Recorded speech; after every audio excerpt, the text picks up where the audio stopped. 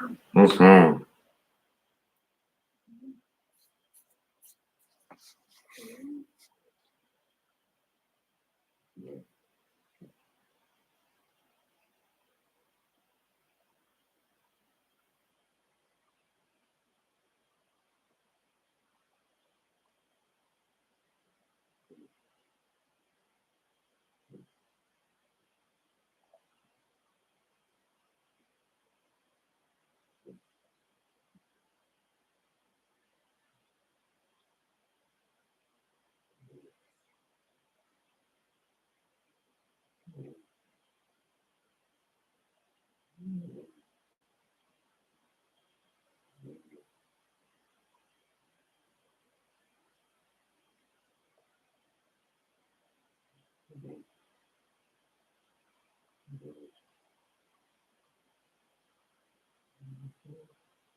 I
don't know if you guys want to hear my cat snore. I'm going to unplug this and plug it back in when I have something to say.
I guess there's a mute function.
Right, my mic was on mute.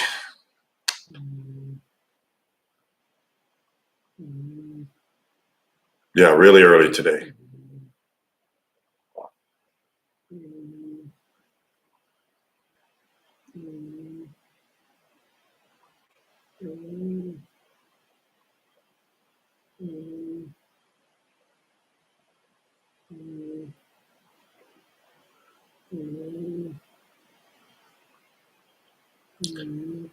I I just turned the mute off, so it should be working now, right? It was on mute, but it should be working now, right?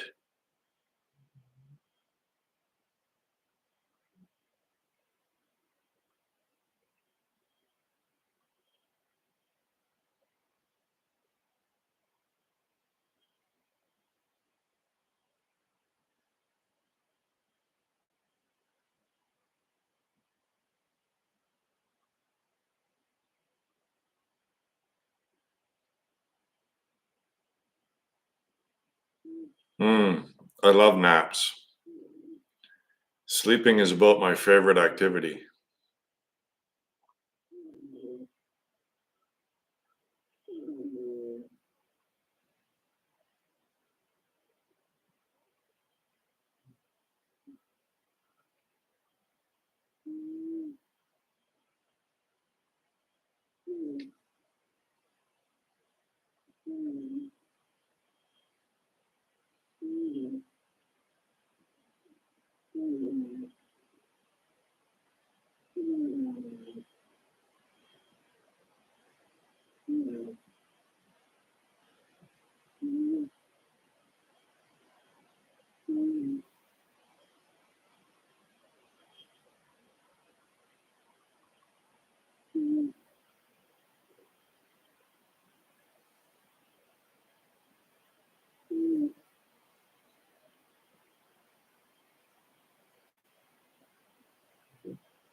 Well, in a way, it's kind of the same old, same old.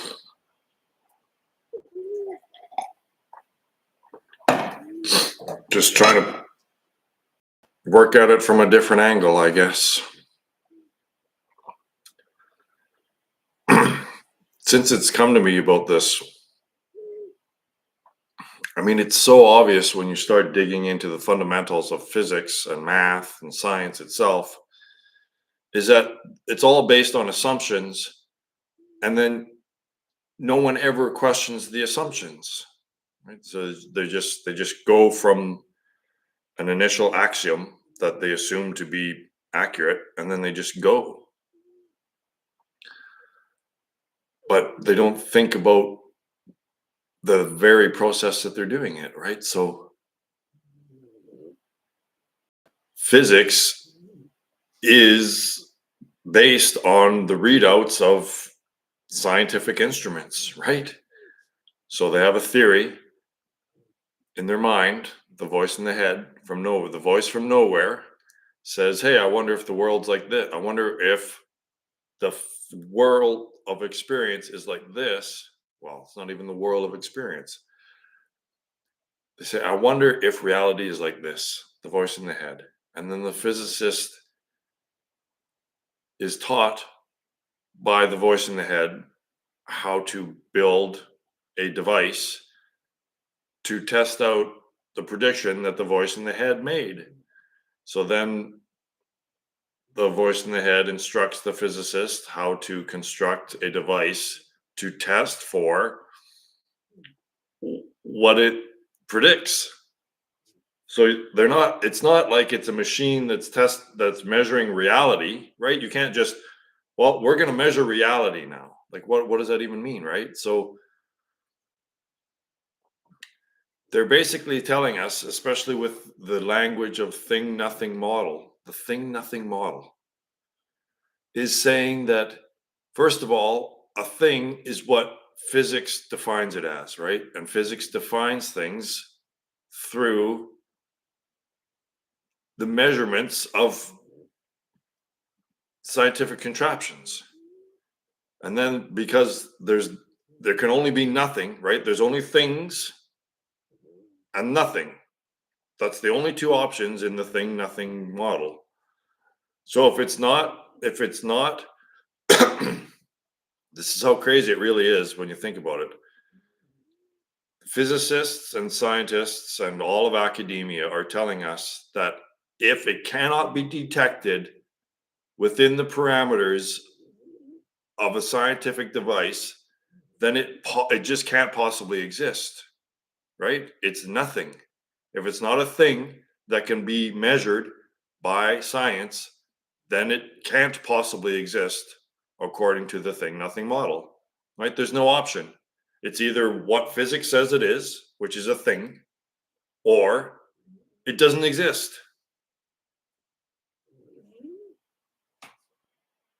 Well, like how is it that a philosopher hasn't come up with this before? It's because the philosophy department is right next to the fucking math and science department in university, right? It's all academia. It's all thought, thought, thought, thought. So it doesn't matter what one thought isn't going to tell the other thought system. One system of thought isn't going to tell the other system of thought that they're wrong. The thought, the voice in the head just wants to keep talking. That's all.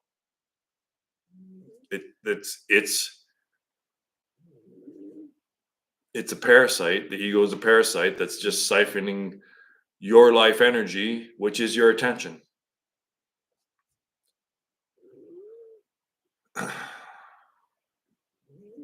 So obviously, there can be phenomena that exist beyond the limiting parameters of measuring devices.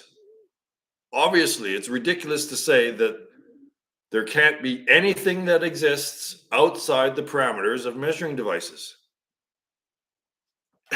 It's no, it's really weird, isn't it? Like they'll so once you make that assumption, right? Once you don't go into it as deep as I do, and you just make the assumption, you just go with what physicists are saying. Then you engage in the inquiry after that assumption. Well, then it's all just going to be blah blah blah and wrong, right? If you assume, if you don't look at this as closely as I am, and then you just assume what they're assuming, and you start the conversation from that perspective, then it gets nowhere, right? That's why they just keep talking in circles. They just keep, Bernardo is going to meet I don't know, fucking this guy, and then this guy's going to talk to this guy, and then they're going to meet again, and then they're going to talk again, and they're going to talk some more, and they're going to go meet this guy going to talk to this guy, and they're going to meet talk some more. They don't fix the problem where the problem is. They just keep blabbing about the problem, trying to fix the problem way down the road where the problem doesn't even exist anymore. You can't fix the problem by operating on the incorrect assumption, the initial incorrect assumption. You've got to adapt that incorrect assumption.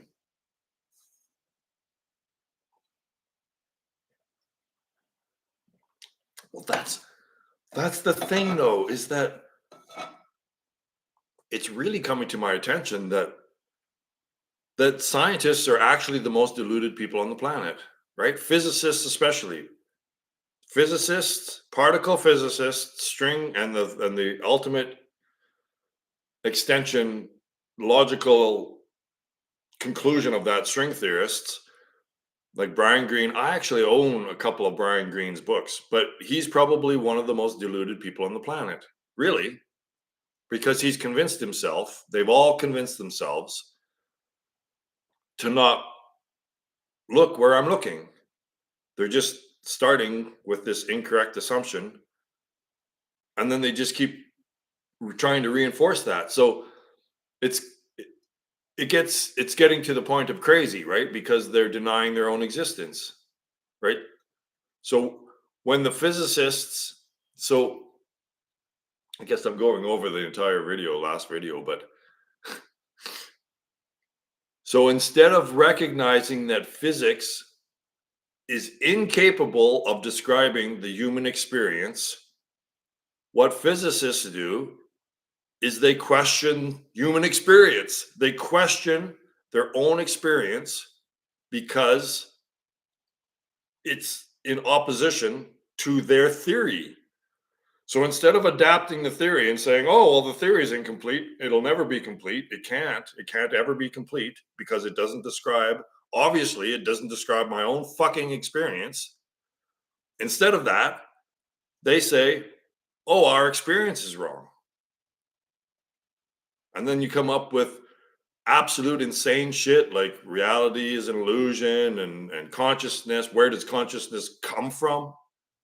Right? Everything comes from something, everything arises somehow from physical objects that don't even fucking exist. Right? So it's physicists and scientists who we take to be the mavens, right? The grand priests of wisdom, of knowledge, of reality, of truth.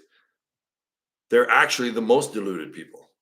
So, but even just like 2 decades ago, I was reading their books, right? Like I said, I read their books and I believed what they were saying to be accurate. But now I find that it's all wrong. And they just won't accept that they're wrong.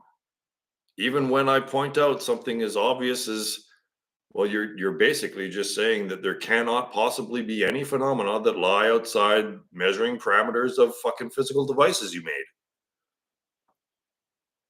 Well, that's a kind of a ridiculous assumption, isn't it? Like, you're delusional and you're trying to prove that your deluded position is correct, but it isn't. There's no, you just keep going forever and ever and ever.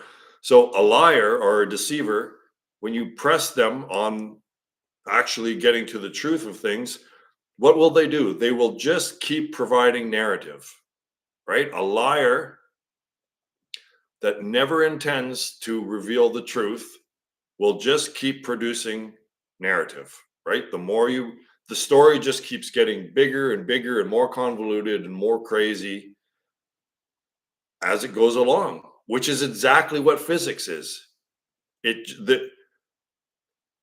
There's that Robert Kuhn guy who's also one of these cowards.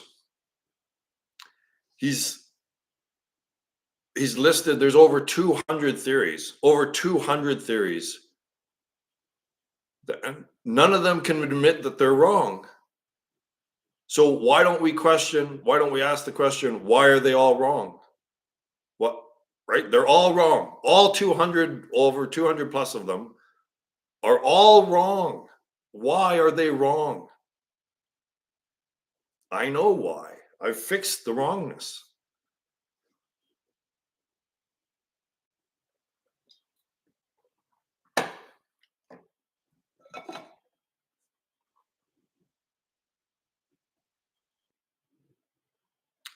Well, I know a guy. So I had a friend for like 15 years, a Buddhist friend. And then when I started questioning this thought thing and questioning Buddhism itself, and so she was a biological, what? She has a PhD, and her son also was going for his PhD in mathematics and philosophy. All right, so mathematics and philosophy, and we were friends. Me and her, his mom, were friends, and I started showing her this theory, especially the numbers. And guess what? She would just glaze over. Her eyes would glaze over, and she wouldn't even want to talk about the math thing, right? Because Buddhists are still attached to their thoughts. Buddhists aren't about getting rid of their thoughts. They meditate, but they don't even know why they're meditating. Like, meditating is about stopping your thoughts, is it not? So when they're done meditating, she just goes back to doing math again.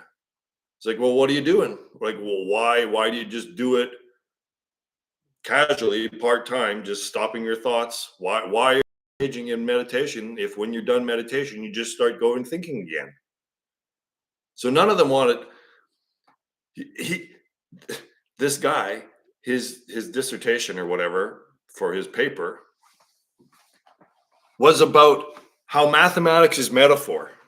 Like, literally, his PhD paper was about how mathematics is metaphor. And then I show him what I'm showing people. And he said he's trying. He said to his mom, he's trying. Like, in a very condescending, oh, he's a crackpot, and oh, that's a nice boy. Well, he's trying, right? They can't, they don't want to admit that mathematics is mathematicians just chasing their tail. It's just more Maya.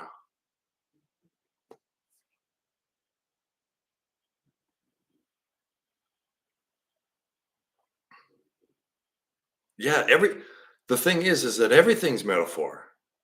Like, this is a game. Like, even physical things are metaphor. So on X, I posted a picture so it was a picture of the entire planet. And it was it was the weather system, right? It was a massive, massive weather system that took up like 3/4 of the entire planet. And it was a yin yang, like it was a Tao. Like, you could see the Tao was being expressed across the entire planet.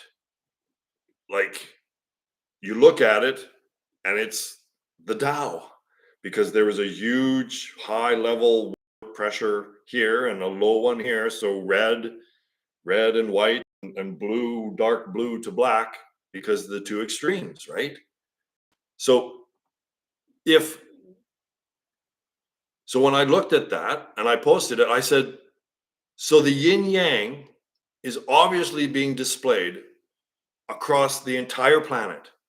Like, there is the yin yang, there is a planet-sized yin yang Tao symbol being presented to all of humanity across the entire fucking planet.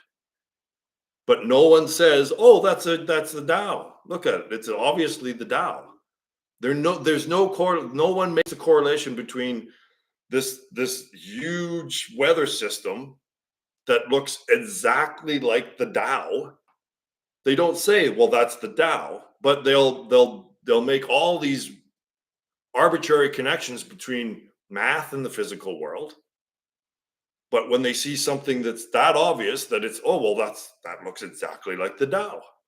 Well, it's just a coincidence, right? It's just a coincidence that this religion, it's a religion, understands reality so closely that it's a metaphor, that it's actually being, like, the universe is saying, hey, maybe you guys should pay attention to the Tao,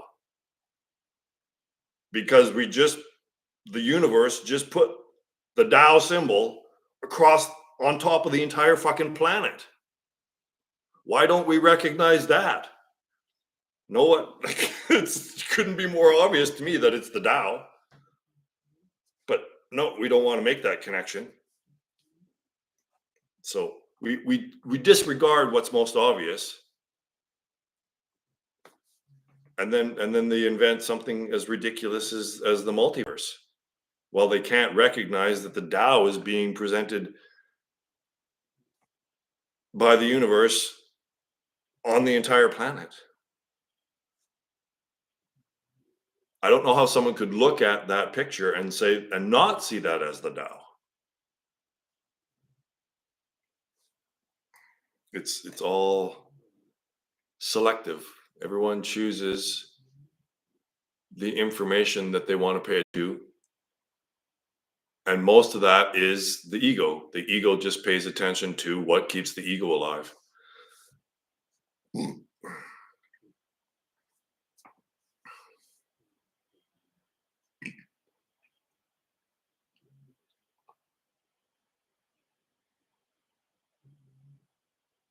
So everything is metaphor. Everything is a clue pointing to the exit of this labyrinth. Everything.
Well, they say that, but they don't practice it.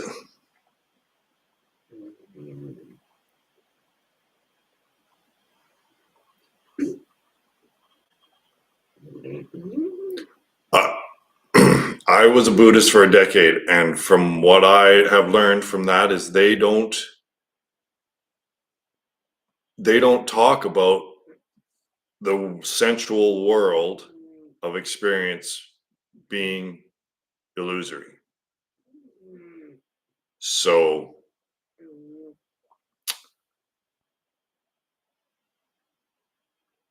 they, the Buddhists that I practiced with, I don't think they believe that there's such a thing as enlightenment.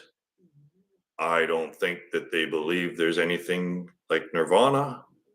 They don't want to leave this experience. They want to continue having more experience. They're not ready yet.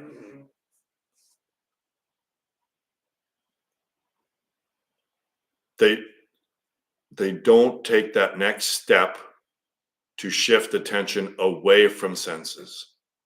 And they don't even really put 100% effort into removing attention away from thought either. Like I said, the the the Buddhists, the priests that I studied with or practiced with, they would do these intensive sitting practices, and then where you couldn't move and like you're in excruciating pain, but you can't move. And then when they're done their official, in their fancy robes and stuff and doing their silly little spiritual hokey pokey routines, is that after they've done that, they would go back and try to change the world. They would, one of them would engage in Facebook. Like as soon as she's done meditating, she would get out of her robes and go on Facebook and try to change the world. Like engage directly in the world again. It's like, well, the world is an illusion. Why are you trying to change the dream? They're trying to change the dream. All Buddhists that I could figure, they're trying to make the dream a better dream. They don't really want to wake up.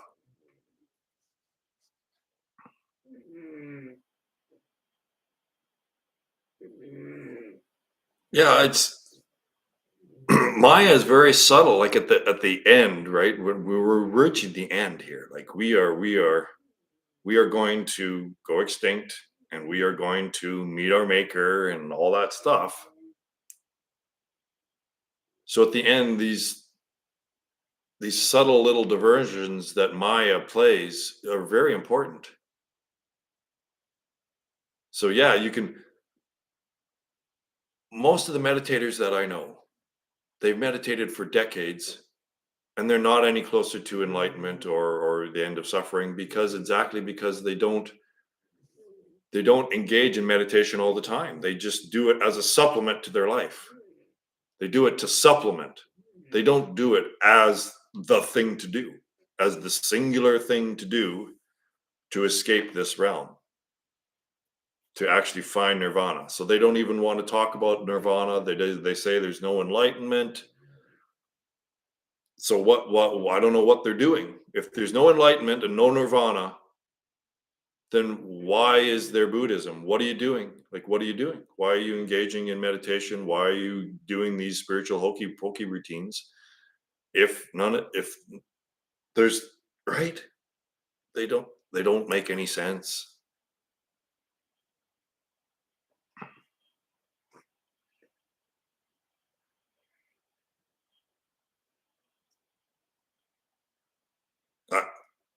I would advise against being Buddhist. I would advise against Buddhism. Don't even go there. Just go straight to Ramana Maharshi. As soon as I started talking about Ramana Maharshi and how it's all about transcending thought, I was booted out, like literally kicked out of the Zendo. She actually said that they couldn't even help me. My condition was so bad that the Zendo couldn't even help me. And there was a kid in there that tried to commit suicide that she'd allow to stay in the Zendo. But me, because I was talking about Ramana Maharshi and transcending thought, which they actually try to do, right? I think that's the point of meditation. But when I said, oh, we should do that all the time, why don't we just stop the voice in the head all the time? Isn't that the point of meditation? As soon as I started saying that, they kicked me out. So it's like, well, you guys are all delusional too, girls. So most of them were highly educated and bisexual. Middle-aged, female, bisexual, university degrees. Those are Buddhists. Go away, cat.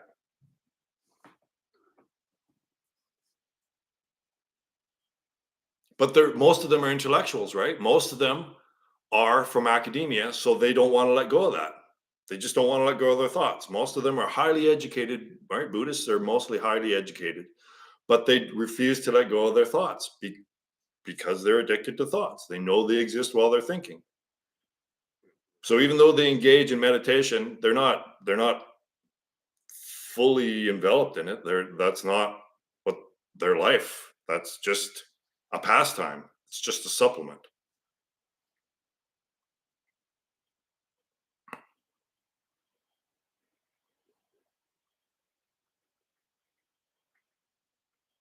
Well, everyone's gender doesn't matter anymore, right? We're losing the point of gender and biological reproduction because we're going extinct. That's if the if within 20 years all of the collective human consciousness is going to be inside that computer, living as a digital image in a freaking hardware software system, well, there's no biological reproduction required in that, is there? So this is why it's all falling apart. They're boys nowadays, young men, they don't care about physical women. They care about the screen. What technology is simultaneously killing the biology, all of biology. It's killing biology while at the same time diverting human attention away from the sensual realm. This is how this next iteration comes into being. And then all of a sudden, a person will wake up, Bernardo Castro perhaps, will wake up one day and he'll be blah blah blabbing about how the outside the camera, he'll be talking about the world outside the camera, but he'll be inside the camera with all the same questions.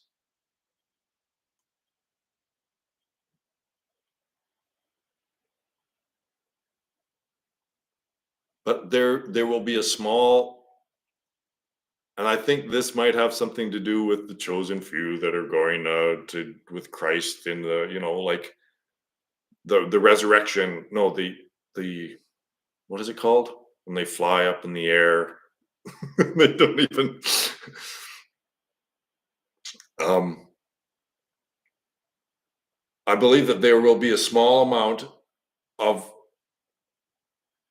a small degree of consciousness of conscious beings that will advance to the next natural stage of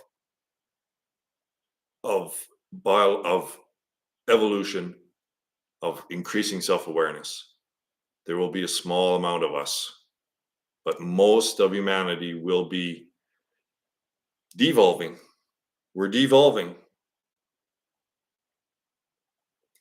Human consciousness is the state of devolution, right? Like we're on the rung on the ladder of the evolutionary ladder that we're on. I believe we're on the sixth rung, and there's nine. But that rung is about to disappear. It's about to break because that's the rung that human consciousness is. That's the human species rung, is number 6. And when the human species goes extinct, that rung on the ladder was going to disappear. So either we step up or we step down or we become enlightened, which is just fucking jumping right off the ladder, just disappears. But pure enlightenment is like for one person in a billion, basically. I mean, it might change with this coming up, but there's always enlightenment. So that's always the choice. Enlightenment can happen anytime, anywhere on the path. But if you're still on the path, there's a fork in the road coming up, and you'll have to either step up or step down. And most of humanity is stepping down, unfortunately, devolving to the lower rung. But those of us who avoid paying attention to what mind has created and stay within the central realm, just keep your attention on the central realm. Now, I don't even want to say the physical realm, because the physical realm is the realm described by physics. So I mean the central realm, the natural central realm. Just keep your attention there, and you will naturally evolve into the next higher level of increased self-awareness. But if you go the way that most humans are, by putting your attention into that thing, that's where you'll go. Like, it's not even really that you're in it, it's that your attention will be on it, your attention will be coming through it in a way. And it's your attention that gives it reality. So the more you believe something to be real, the more it appears as real. So it's not like consciousness is being uploaded into the computer. It's not like that at all. It's just that it's becoming interesting, so interesting, that consciousness, that awareness will pay attention to it, and that paying attention to it will give it the appearance that it's the new accepted reality, but it isn't. It's just another iteration of samsara. Yeah, but that's too late. The world is already destroyed. Because all of this has already taken place, right? So there's no way to stop this. You can't just stop a loaded locomotive or a super tanker, an oil tanker. You can't just turn that sucker around, right? The momentum is such that it's going to crash. There's no, but we can jump ship, right? We don't have to be on that ship. That's the thing, is that we can get in the lifeboat and get off the ship.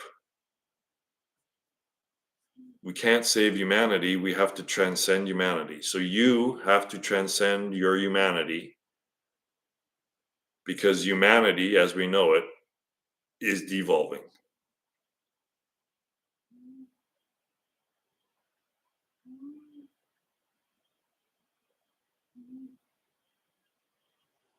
I understand how difficult this is, because we're very, very, very, very late.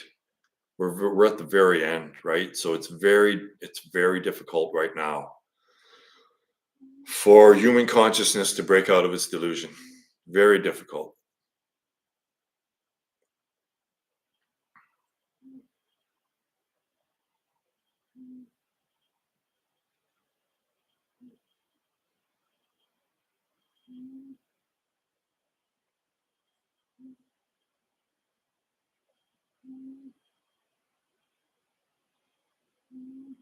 But as Taoism would say, that as much delusion as there is right now, there's the potential for that much revelation as well. So as deluded as humanity is and incapable of seeing the truth, the potential is there for complete realization as well. So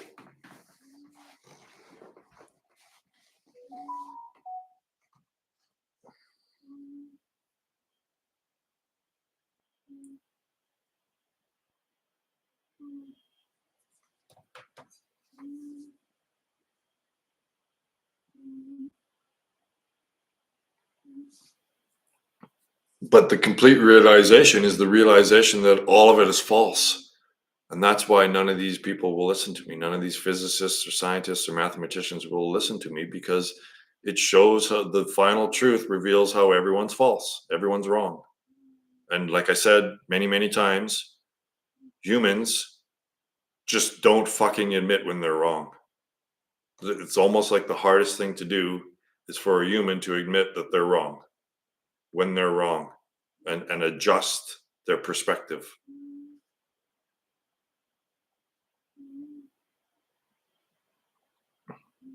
And when there's one person saying that everyone's wrong and everyone's saying that everyone's right, well, that's almost right. Who's going to believe the one guy? Obviously, that one guy is crazy, right? Because everyone else is believing something different. And that's how we end up destroying the world. Of course, those same people, those same scientists and physicists, they won't admit that the technology that they're developing is destroying all life on the planet. No, we don't want to admit that.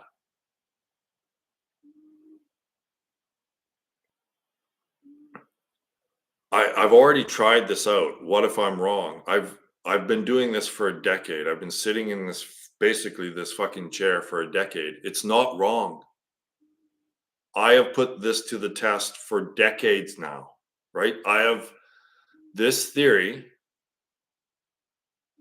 is proven or disproven in my very experience and life. It's not backed by another thought. It's not backed by another assumption, which is what math is. Mathematicians know they're right only based on more math.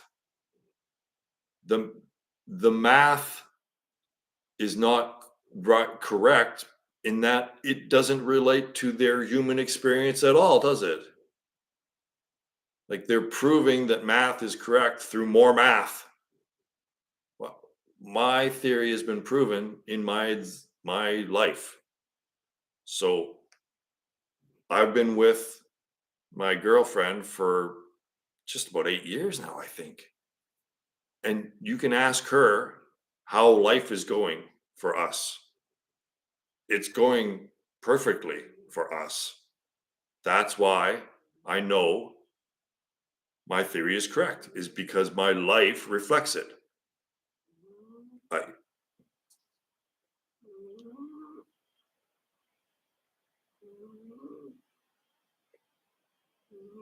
And like, this is the purpose of life, right? So what better thing than do you have to do than to apply this to your own life, right? Apply the theory to your life and then do it for a decade. Oh my God, a whole decade. Do it for a whole decade. Are you kidding? Yeah, do it for a whole decade and then reevaluate.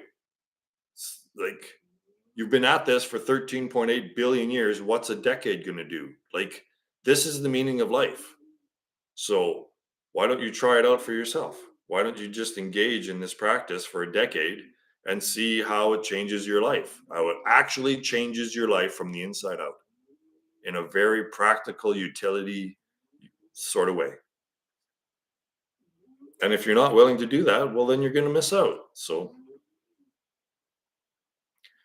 everyone has to refute this theory or prove it as their own life. You have to engage in the practice.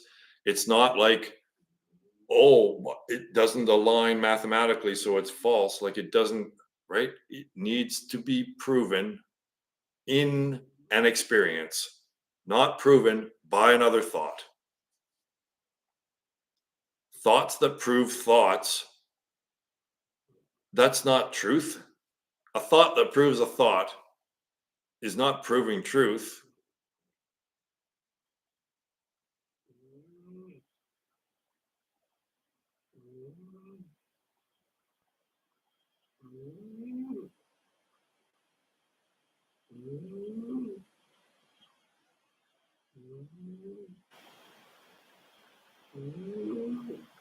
If I was wrong, my life would be in the shitter. That's basically it. But it's not, it's the opposite.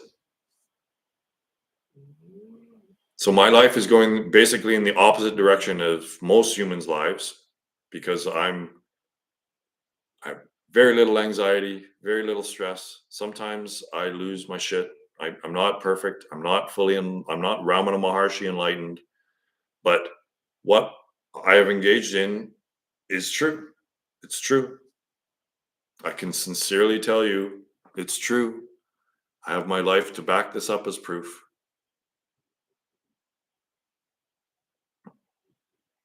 But I'm not going to prove it to you by another freaking system of thought because that's no proof at all. It's just more narrative, right? The liar just provides more narrative.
I don't understand the question.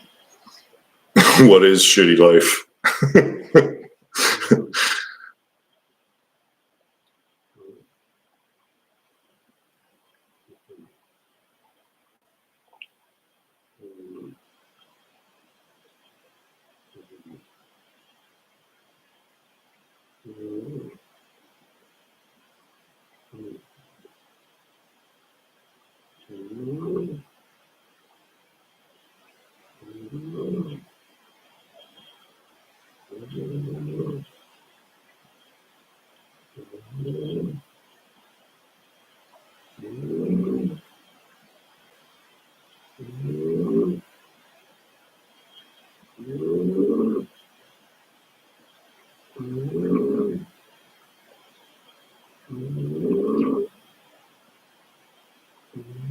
Your average human life.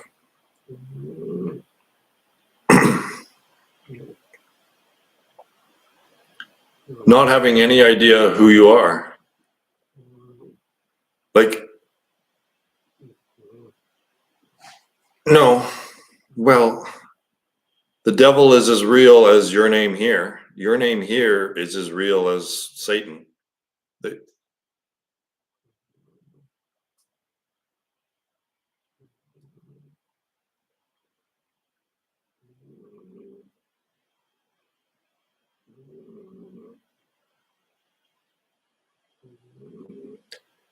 There's a game going on, but there's only one being,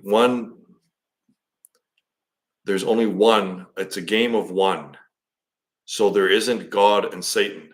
God is acting, and Satan could be called the act.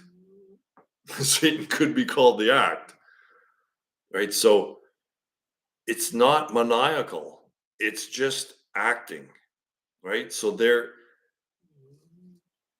during a play, a live play, there is a deception going on, correct? But everyone's in on it. Everyone agrees, yes, this is all pretend.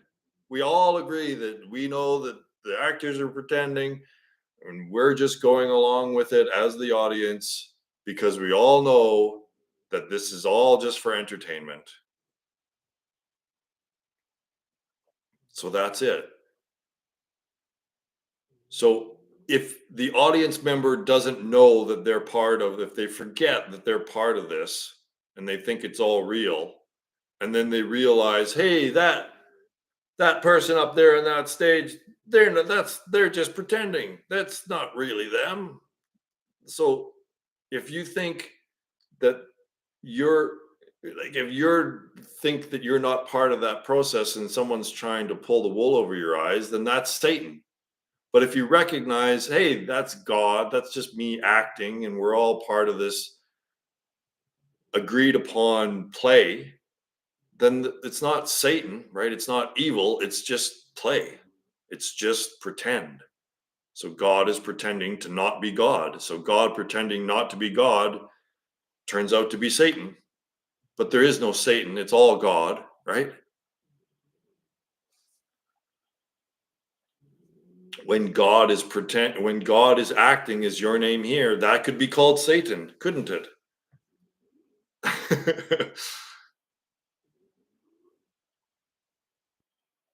All the characters are Satan. Like, your name here is Satan. It's just Satan is like the worst case scenario of that, the worst possible outcome of not knowing that you're part of this game, part of this act, right? Satan is just ignorance of not recognizing that it's all part of this play.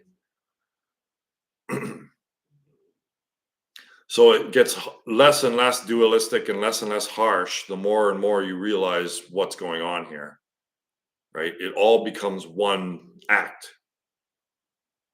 Whereas with the sharp dualistic model that Christianity is basically, is that it's either God or Satan, good or evil, black or white, right? It's not like that at all. That perspective is from a place of ignorance, not understanding what's going on, right?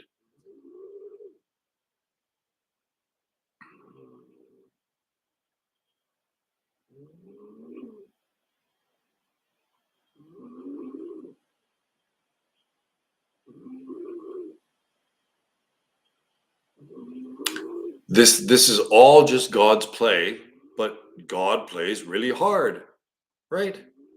God would be the hardest player, the hardest core player that there is, right? God plays really rough sometimes,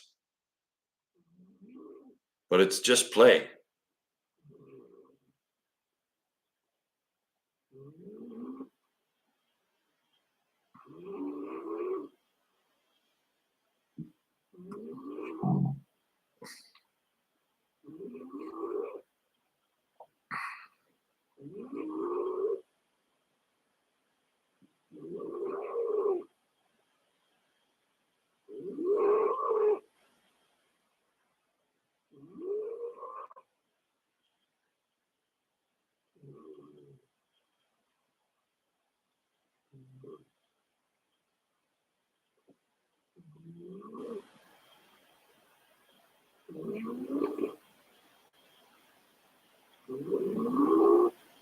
Mm-hmm.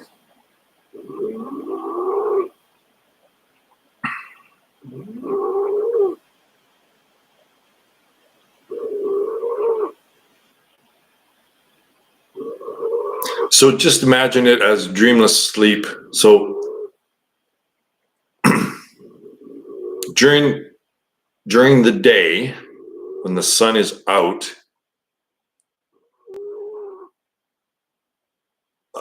we on Earth are unable to see the night sky, but that's all there is. The night sky is always there, right?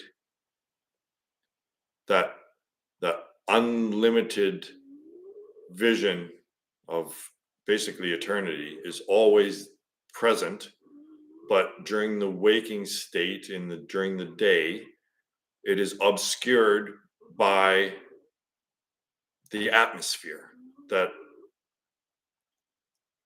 that comes into being when the sun shines upon the earth, right? But during the night, that is revealed, right? Because the consciousness. So we could say that the the the atmosphere during the day is like consciousness. Consciousness is simply awareness of something, right? But that awareness of something obscures that which is there all the time, which is the night sky, which is the expansiveness of the entire universe. But that becomes limited when we focus on thoughts and sensations, which is day. I don't know if this is making any sense as an analogy, but it's always there. The reality, the expansiveness is the unlimited potential of the night sky is always there, is always here, but it's obscured during the day when we pay attention to thoughts and sensations. But it's actually the night sky is what's actually always there. And it just becomes obscured when we pay attention. It becomes obscured by things, the appearance of thoughts and sensations. So what meditation is and what the one step path practice is to not focus on the daytime sky, but to focus, to look through it, to always be aware of the night sky, right? That has no limit to it. It's just pure, infinite, no boundary, no boundary, right? No boundary. That's it.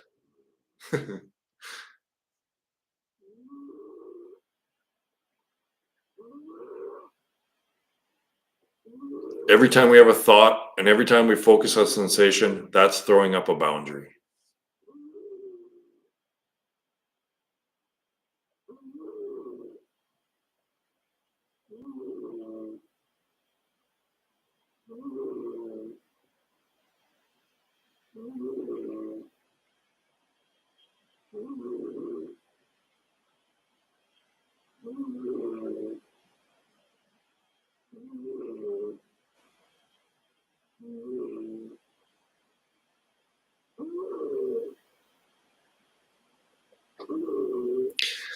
So there's a subtle distinction between existence and things that exist.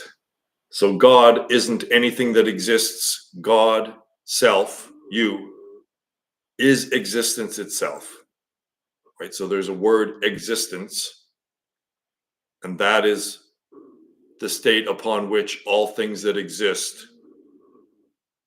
upon, right? You need existence for something to exist. So God and all experience. So experience is that which exists, and God is the existence upon which it manifests. Obviously, things that exist are constructed of existence, right? Things that exist are comprised of existence. So that's what you are. That's what the potential is. That's what the zero actually is representing, is existence itself. So there's no such thing as non-existence. There's just existence, and then things that exist and then appear and arise and pass upon that existence.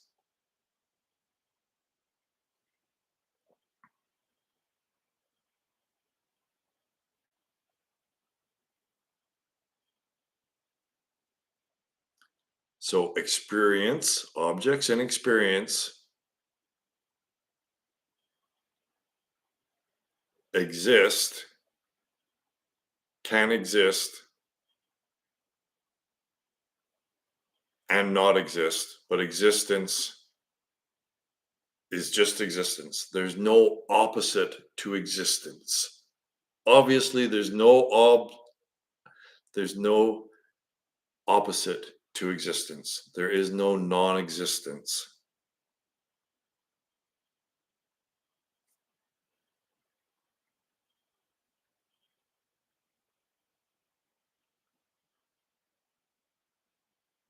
And it's this idea of nothing, the incorrect language that is nothing. Nothing, the one is the one single word that is this Kobayashi Maru situation that basically does not allow for any model to properly, comprehensively describe reality. Nothing is this word that tries to solidify materialism as the only possible theory, the only model that there is. Because if it's not a thing, it just doesn't exist, right? If it's not a thing, it's nothing.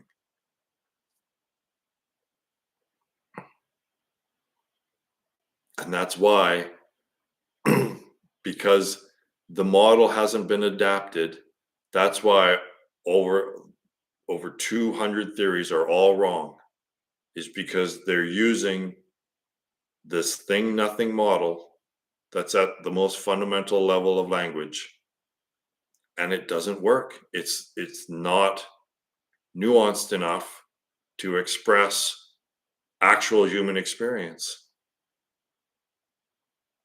And it's the materialists that are holding on to that, and they can't get anywhere because of the language. You just,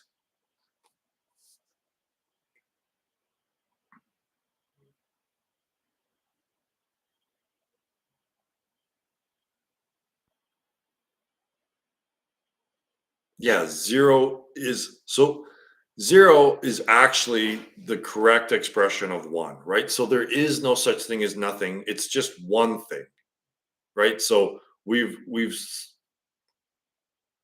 misinterpreted the one to be zero. So zero, like even the number one has a dualistic aspect to it, right? One has poles to it. It has an up and a down. It has an end, two ends to it. So the number one actually isn't the correct symbol for unity, for singularity, right? The circle is actually the correct symbol to represent singularity, right? But they've, because of the thing nothing model, the zero doesn't mean singularity. The zero means nothing, right? And the one, which represents a thing, that's what they've got entrenched as fundamental reality.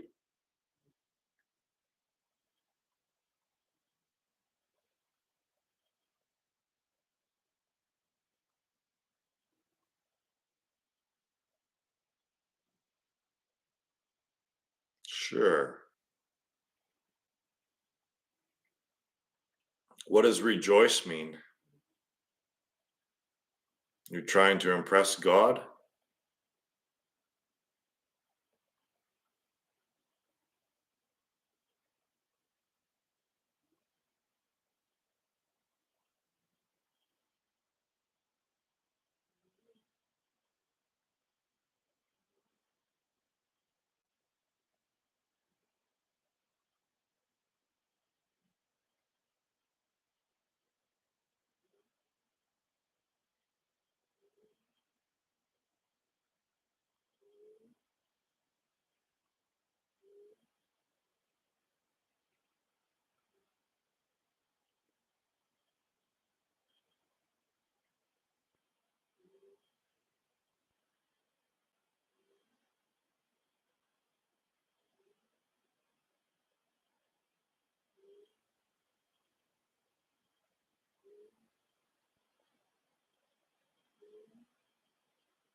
And then when you're done rejoicing, you go back to just regular life, right? You're not rejoicing all the time, right?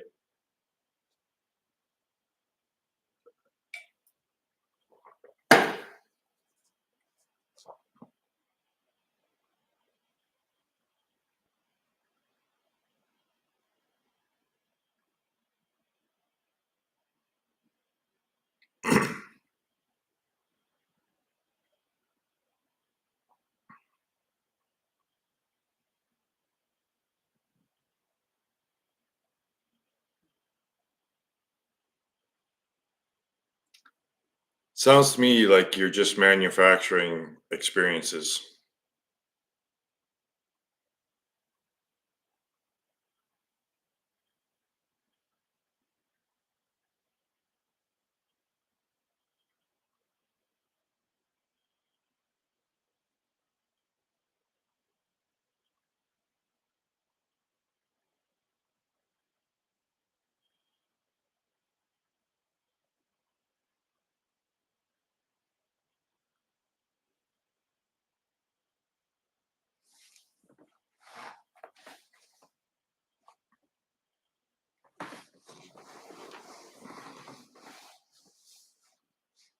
No, enlightenment isn't an experience.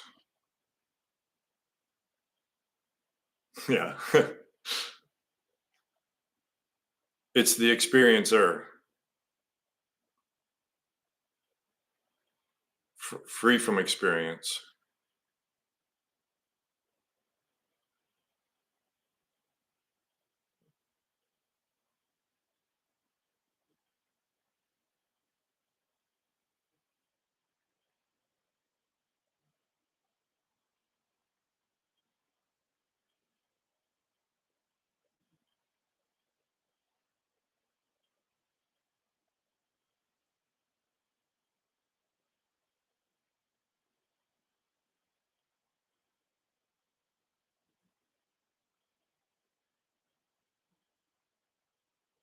See, there can be an experiencer without an experience because that's dreamless sleep.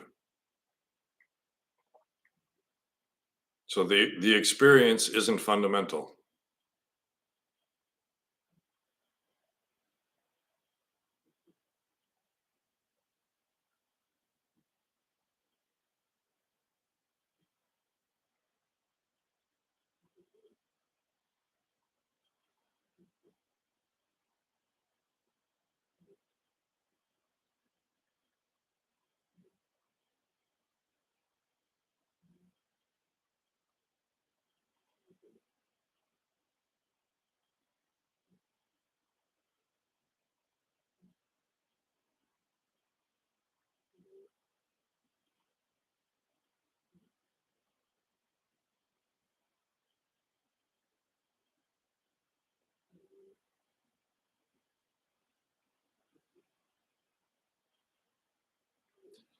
Saint Pat, does it look like to you that what I'm doing, does it look like rejoicing to you?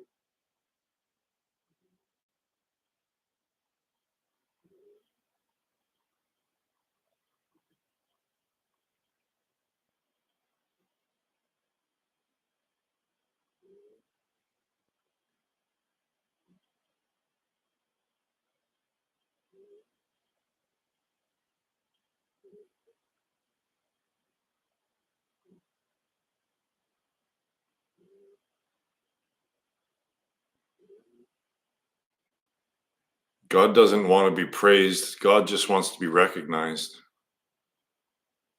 There's no ego. God doesn't have an ego.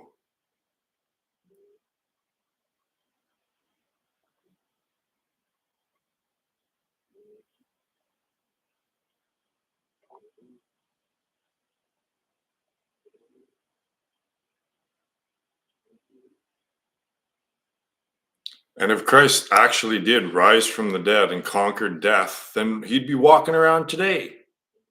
If Christ conquered death, then he would still be walking around on the planet Earth, alive.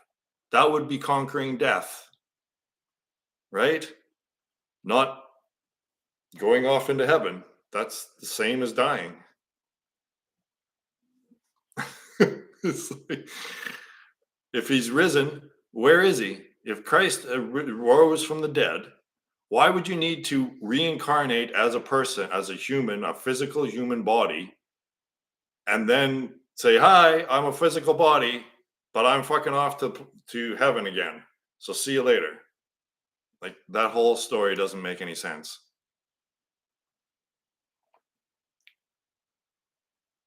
But through the ritual, he is risen. He is risen indeed. Yeah, that programs it in. When you have a ritual, like on Easter morning, you say, "He is risen," and then everyone else repeats, "He is risen indeed." That's good programming.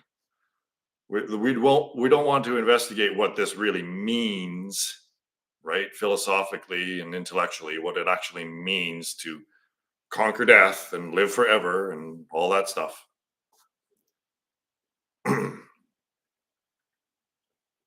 But it's good to be part of a group, right?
I'm gonna go feed the cat. I'll be back in like 3 minutes. 2 minutes.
Hi, Paige.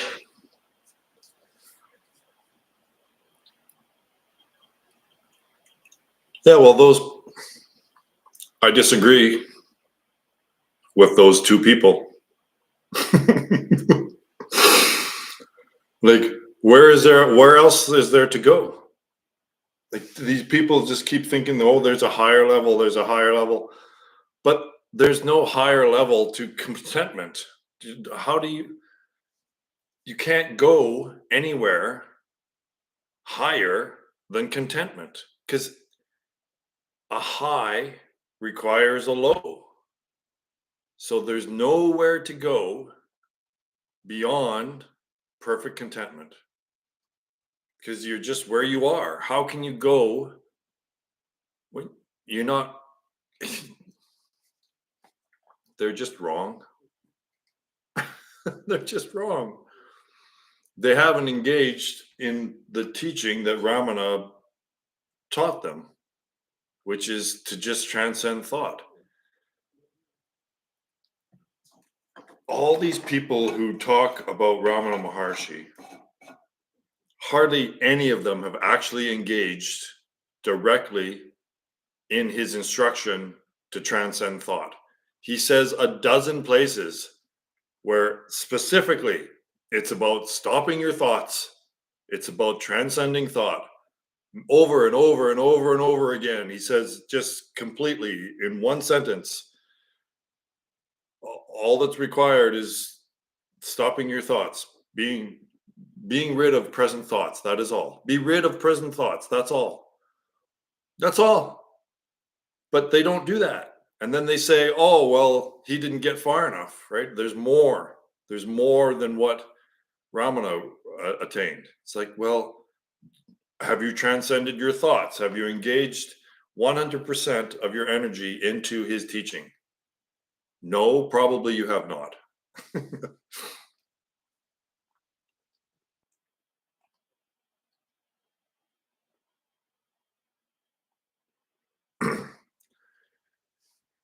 His teaching is the final step, because it goes. Why I hold these satsangs is because the teaching is the stillness. That's the final step, right? So you can't go anywhere from perfect contentment. So I think these people who say that there's another level, well, they just keep thinking that you just keep getting, I don't know, just keep advancing forever. You just keep, I don't know. I don't understand what their thinking is that eventually, so basically they're saying that there's no end, even when it's presented to them, that they can't see conclusion, because Ramana Maharshi was conclusion, but those people don't want conclusion. So those people that don't want conclusion, they turn into neo-Advaitists, non-dualists. And then they can just say that samsara is nirvana and suffering is included and this just goes on forever and you just have to kind of live with it somehow. It's like, no.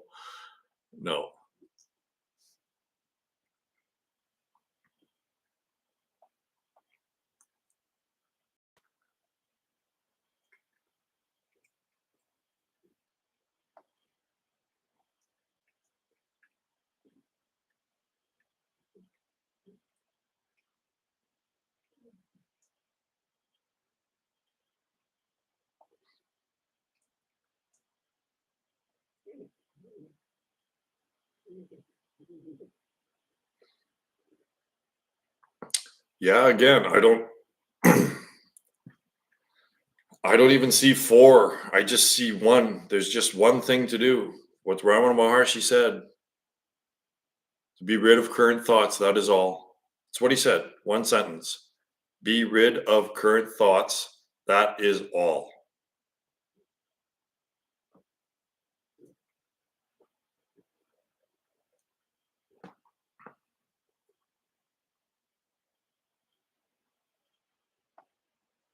And then somehow people interpret that. They misinterpret that one sentence. Be rid of current thoughts. That is all. And then people somehow need to interpret that. How can you interpret that? He says right there, be rid of current thoughts. That is all. And then another one, he says, as soon as a thought comes up, it must be dispelled right then and there, right then and there. So it's all just practice. It's everything is just spiritual, right? Like he can't make it any more clear, but people just don't listen. People don't take him literally. Oh, he doesn't really mean to stop your thoughts. Not in a literal sense. He means figuratively, and maybe just some of them. Okay.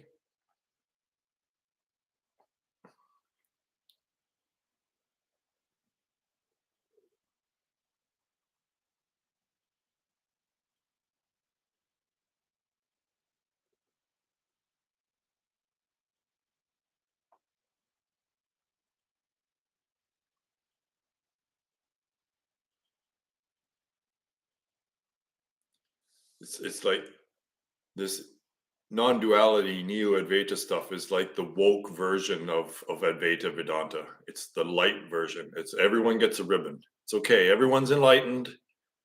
No, we don't want to offend anyone. Everyone's okay. Everyone's enlightened. You don't have to do anything. Everything's just fine. Don't worry. It's the woke version of Advaita Vedanta. It's weak and pathetic.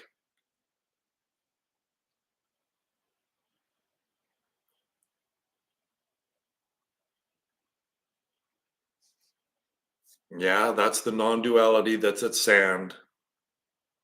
Used to be sand.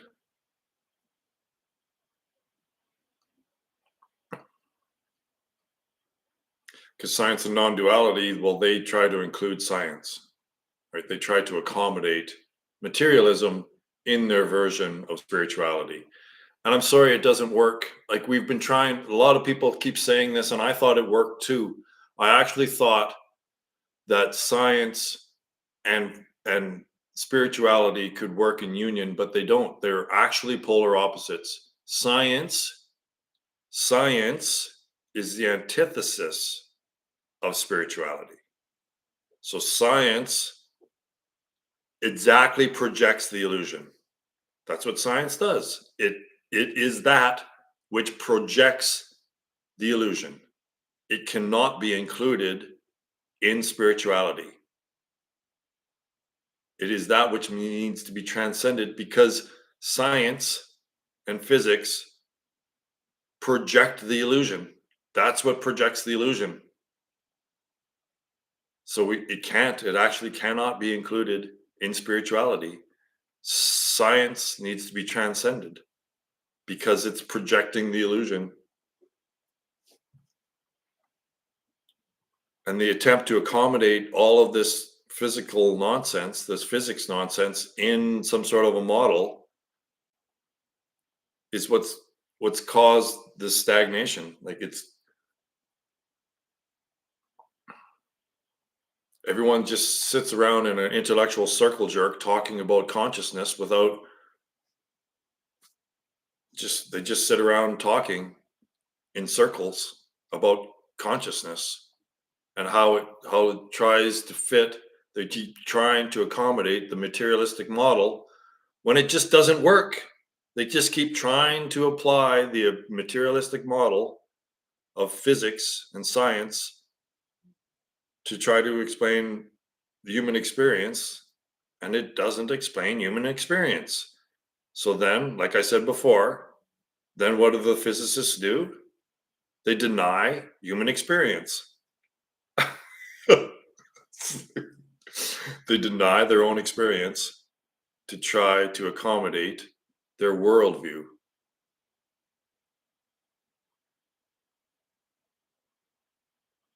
And they're arrogant about it too. That's the thing, right? Is the arrogance. I would really like to get some of these guys in a boxing ring, pound some of that arrogance out of them.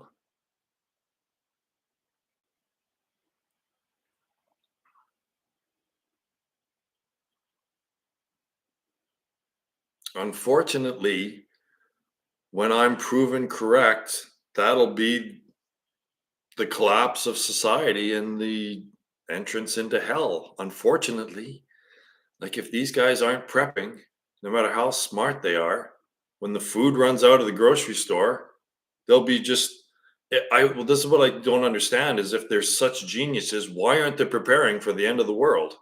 They can't see it. Like they can't see what's happening. They can't if you're that brilliant, then how can your models not be predicting the calamity that's just about to happen to humanity? How can you where is the predictive power of your mathematics and your theories if you're just twiddling your thumbs in a big city while all this unfolds and then 2 years from now or 3 years from now when there's food riots you'll be stuck in the city, you genius.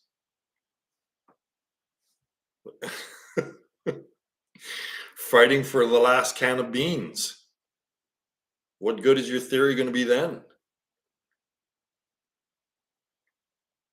We'll see. I mean, I don't want this to happen, but I can't see it not happening. That's what I see. I just see that's what the prediction that my theory makes. Theories are supposed to make predictions, and my theory predicts hell and the end of all life on the planet, basically. Which makes it not that popular. But people don't recognize the good news is that it's all just a nightmare. That's the good news is that what's going to happen is just a dream. But if you don't know it's a dream, it's going to be a really bad situation. But if you're lucid in a nightmare, that means that if you're lucid in a nightmare, you're no longer afraid.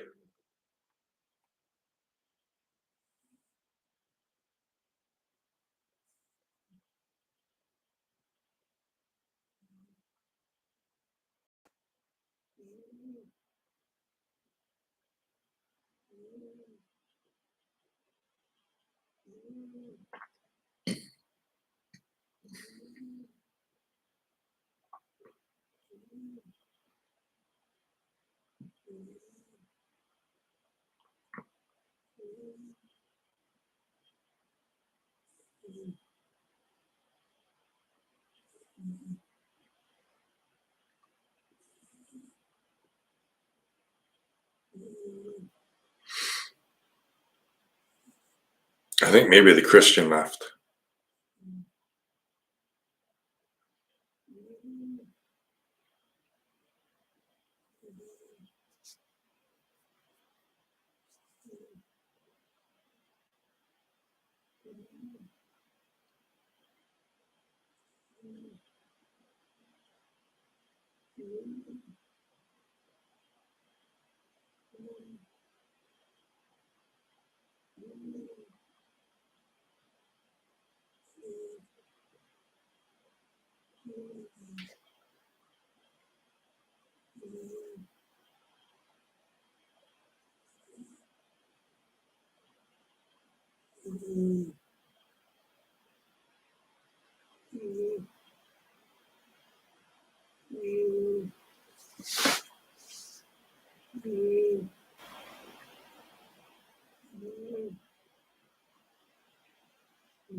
Well, that's a pretty vague question, but yes and no.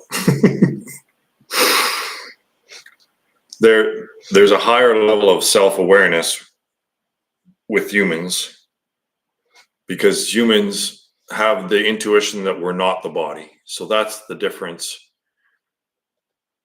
Whereas animals believe that they are the body, that self is the biological body, humans have the intuition that we know that we're not the physical body. And that's the transition we're trying to break out of, is that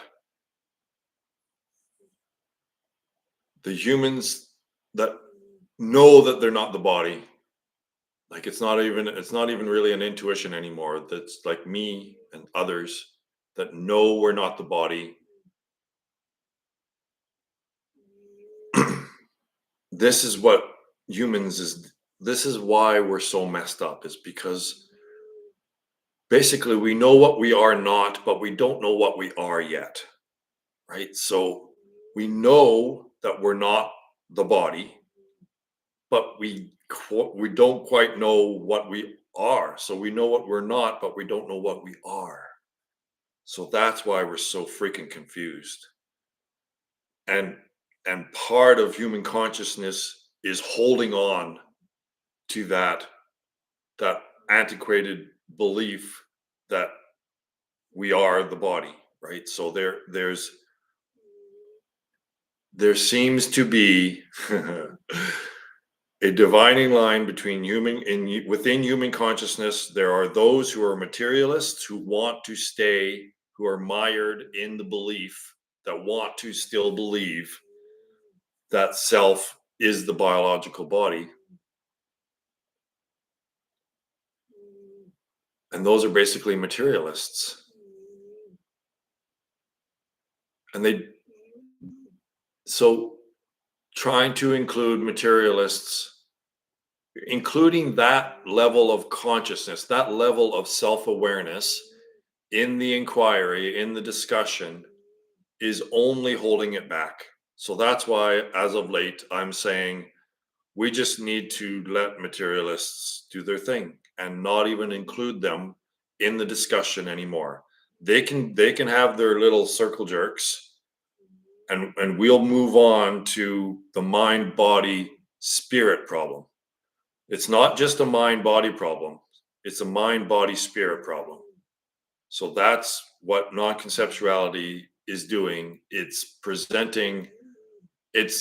offering to people the transcendence of even dealing with the mind body problem, because it's not a mind body problem. The mind body problem will never be fixed with just the mind body. The only way to resolve the mind body problem is to adapt it into my triune fundamental model of reality. That's the only way. It's the only way. So that it switches the model from an other than to an other of, right? So nothing is other than thing, right? Nothing is exactly other than thing, and thing is exactly other than nothing. So how can that be a system, right? That's a system. There's two in this system, and they're both require the non-existence of the other for it to exist. Well, how does that model work? It doesn't. And that's why these institutions that are built on this fundamental model of other than, they're all collapsing too, because they operate on internal antagonism. This is huge, right? The governmental system of the United States, especially, is other than. It's based on competition. So the energy on which the governmental system runs is adversarial. And that's why the governmental system no longer operates as it's intended to, because all of the energy has just shifted into beating the other half. That's how it's set up. This is how all of these systems are set up, right? Based on this thing nothing model. It's other than. So everything's competition. So how can a system that's based its energy, it's very functioning, the energy that it uses to function is based on internal conflict with itself, right? These institutions are in constant conflict with itself. So that's what happens. This is what this has happened, is that these institutions of all of that energy is just flipped into just winning, right? Trying to destroy the adversary that's making up the system. How can people not see this, right? It's the entire all of the institutions, Western institutions that are based on this competition, this other than model, where the system itself is in constant conflict with itself. That's how it operates. It all just turns eventually to just conflict. So that's why the governmental system and the legal system, they don't operate at all anymore. They just try to beat the other person. They just try to win. It's all about winning. So that's why the governmental system is breaking down. It's because it's based on this other than model that's in total conflict with itself all the time. Yeah, I've figured everything out.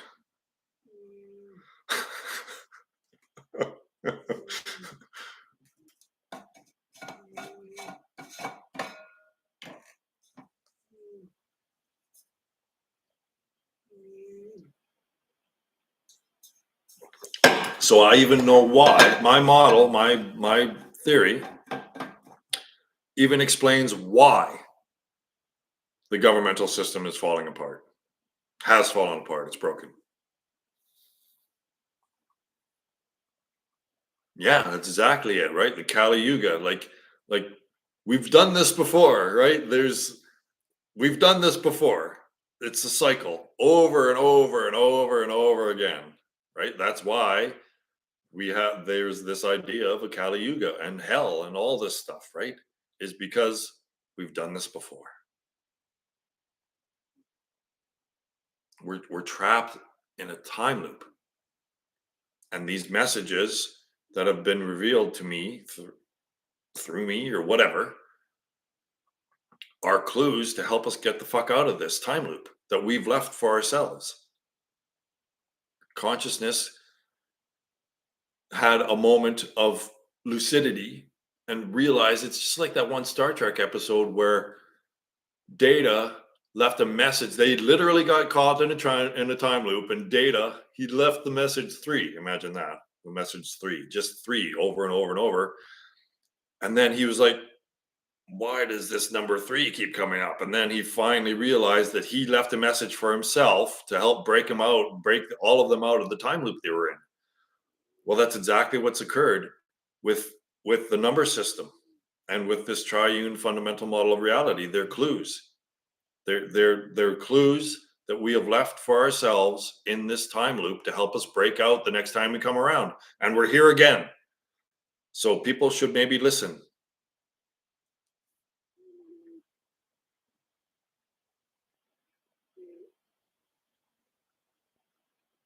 Oh, we haven't reached rock bottom yet. Unfortunately, there's hell to go through first. There's literal hell to go through.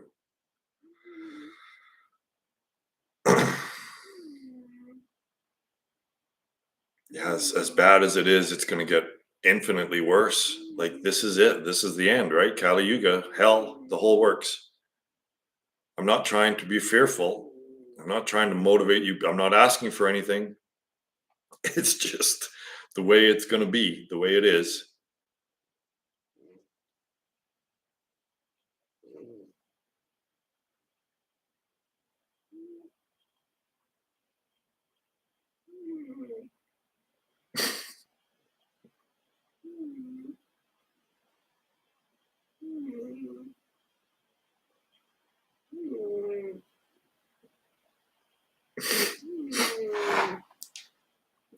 good to have a sense of humor, that's for sure. Because we really shouldn't. I know this all sounds very dire, but we don't have to take it that seriously, right? Because it's all just a game. When you realize it's just a game, it's Westworld, then you can just chill and not take it so seriously.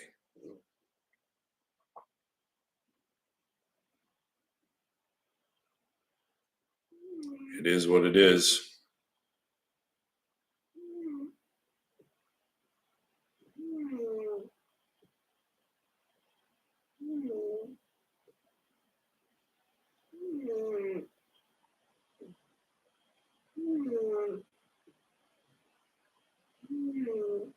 And the way in which we describe it is not the way it is. That's exactly the way it is not.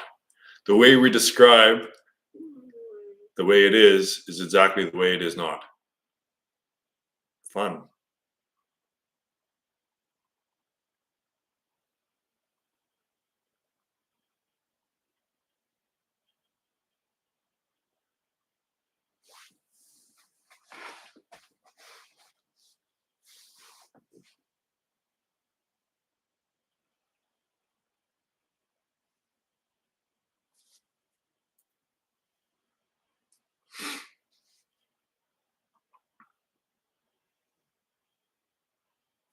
Yeah, but it's not even the not, right? Like that whole line of reasoning is just basically trying to get to the point that thoughts and words and symbols fundamentally have no meaning. That's basically what that is. Neti neti. It's not that, unfortunately, it's nihilism. Buddhists don't want to admit that that's nihilism. But what they're really trying to say is that words and language and symbol have no intrinsic meaning. That's what they should be saying. Not that there isn't this, there isn't this, there isn't this. It's kind of the wrong approach.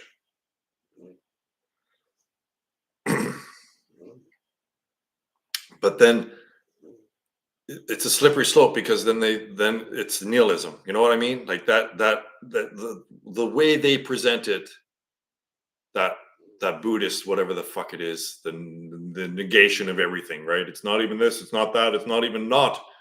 It's just that is nihilism. What he means to say is that words and language and symbols have no intrinsic meaning. That's what he means to say. That's what he should have said.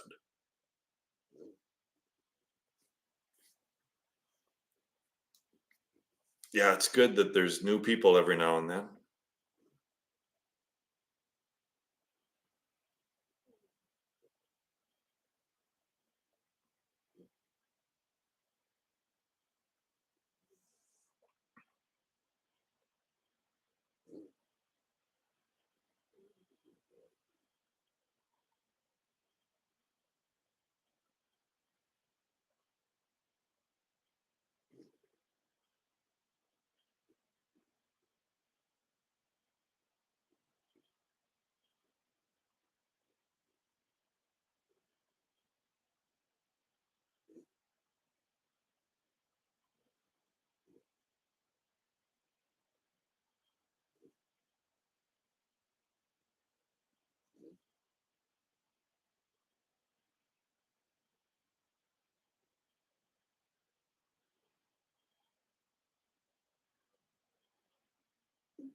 That's awesome.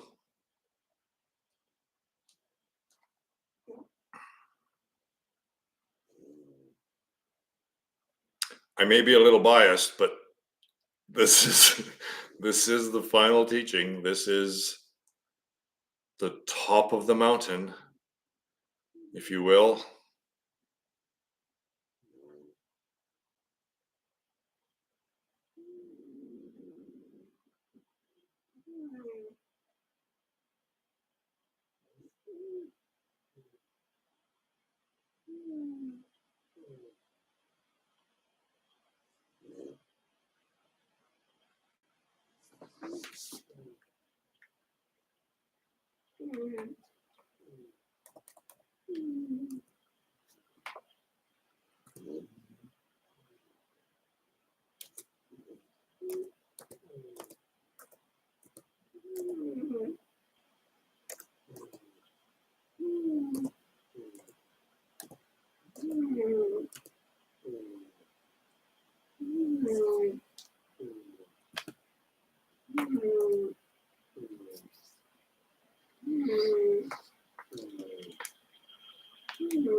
I don't understand what he was saying there either. I don't think he was saying that you were an algorithm. I think he was saying that the algorithm showed this to him and he subscribed to it. I think doesn't his sentence doesn't really make that much sense.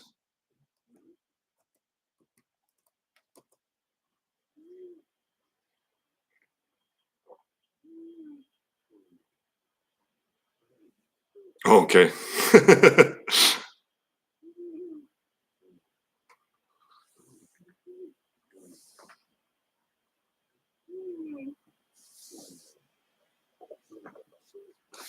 Oh, Paige, you know better than to make jokes. You're too literal. See, I was the one being literal there.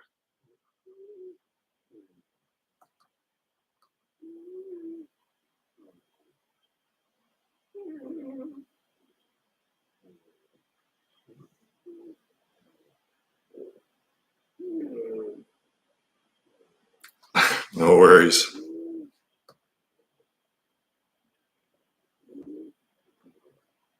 Well, of course you did. So Paige and I, just letting you know that Paige and I are the perfect expression of the yin yang. Like, really, our relationship is absolutely perfect. I've been in a lot of relationships, divorced, lived with, and we have a perfect relationship. We've never had an argument. We've like, there's times where we get a little quiet and work interior on each other, on ourselves, but this is why Paige and I are the perfect expression of the yin yang. And the Tao is the universe that's working with us. Because we don't try to mess with each other's lives. We don't mess in each other's lives. We don't try to change each other. We try to change ourselves because thanks to Byron Katie on Paige's side and Ramana Harshi on my side, we've both cracked the code of thought, right? So we both understand thought itself. And we understand that if I have a problem, it's my fucking problem. There's no other problems in the world that has all of your problems have everything to do with you, nothing to do with anyone else. So basically, Paige and I are individually working on ourselves directly to spirit. We're not trying to change each other. We're just trying to change ourselves and adhering to the one-step path. And life just unfolds naturally from that, like effortlessly and in symbiosis with the entire universe. Like, this is the secret. We've stumbled upon the real secret, and that is just pure observation and not trying to change the world, not trying to change anything in the world but your world. Just change your world, change your perspective, and you will fall in line with the universe. It's not the other way around. Like this whole woke movement, everyone thinks that the universe and everything should just adapt to the ego, the individual. No, it's not that way. The individual has to adapt to the bigger system, right? So anyway, Paige and I are the yin yang,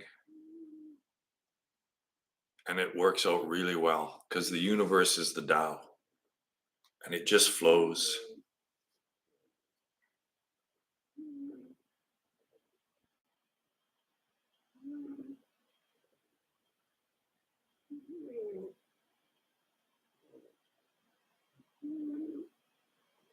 Yeah, the Tao is the way.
So yeah, so it's interesting because Paige and I are sharing the same mind. Like, it's not like we can read our thoughts. It's not like I can intentionally snoop in on her thoughts, but there's an overlap all the time. It's just like we do that all the time. It's like I was just thinking this and you just said it. Like way more than normal people. So I believe that this is where we should have headed. This is our natural evolutionary step into ever increasing self-awareness, the natural evolutionary progress path. And that is, to the best of our ability, Paige and I are both transcending thought. And in that state, we are unifying. In There's some sort of a communication going on, a symbiosis going on that's way deeper than any type of physical communication, like communication that is transferred through the senses. There seems to be a deeper level of organization, symbiosis, and Paige and I are tapping into that by transcending thought.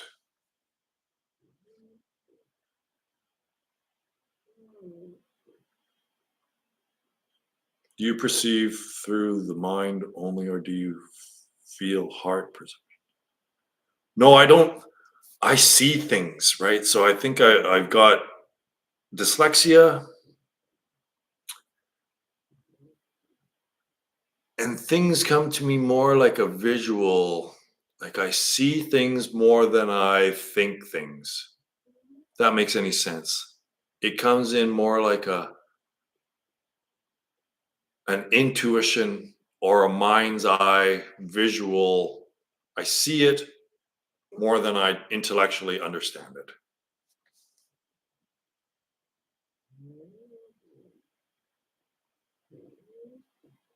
Oh, when it comes to this, yeah, I don't know where that comes from. It just pops like it's just like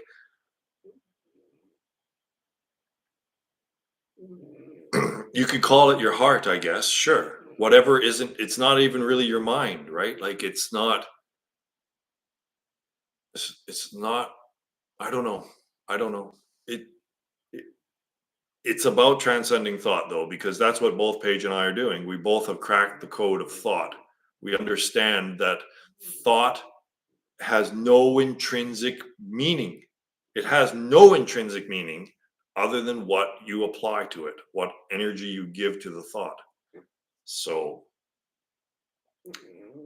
whatever it is that Paige and I are doing in our relationship, it seems to be getting our life, our so each person's world is their own, and the power of Paige's world and my world coming together seems to be quite powerful.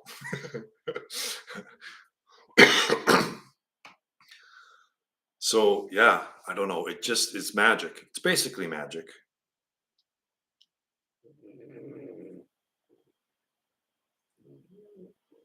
Yeah. So we've lost. I believe that we're devolving, right? So an evolution would have been, I believe, the next step is planetary awareness. I don't understand even what that means, but I believe that the next step, the step to the seventh rung of this evolutionary ladder to complete self awareness, I believe the next step is planetary consciousness, Gaia, basically. So I'm going to be the Gaia of a planet, I think, when this life is done. Or I'll just go straight to enlightenment and just be done with all you fuckers.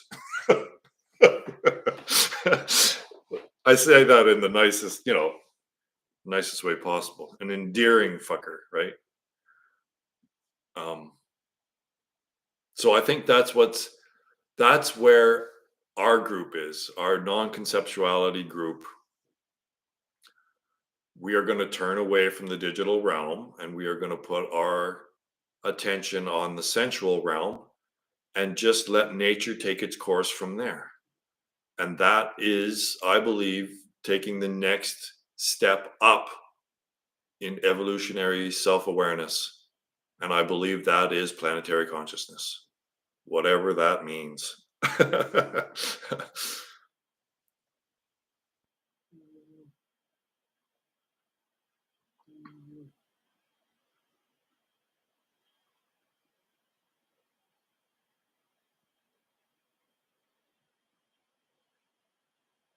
But it's our instincts and our intuition that is more powerful than logic and reason.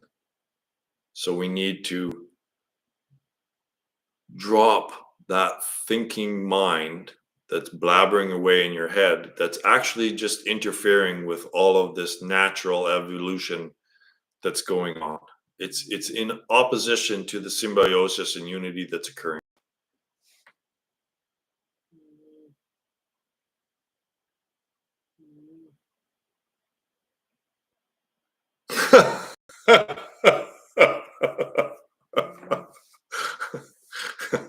Well, if that isn't samsara, then I just don't know what is.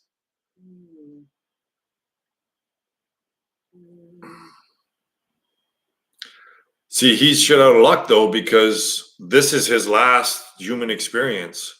According to my model that makes this prediction, is that humanity is going extinct, right? So that's fine. That works fine. It's been working fine until, like, you can take yourself to be human, but when there's no more human experience to have because there's no more humans, then what is he going to do? If he thinks that he's a human, then what's he going to move into when there's no more humans? Well, it's going to be a human facsimile. The the simulation that's inside that freaking computer. That's where he's going to be end up having digital sex with digital girls. Yeah, Earth was the best planet, right? It was Eden until the tree of knowledge. So you'd think that knowledge would make things better, but the tree of knowledge actually got Adam and Eve kicked out of Eden. So the tree of knowledge, which is understanding, which is language, got us kicked out of Eden.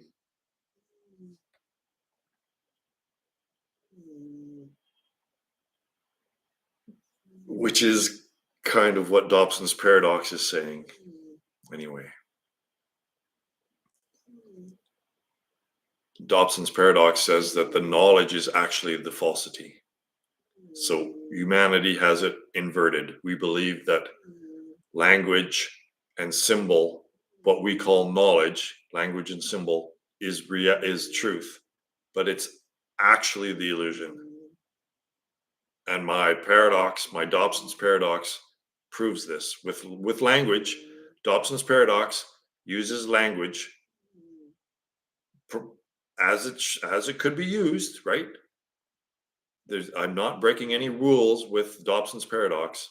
I use language to show that knowledge is actually the falsity.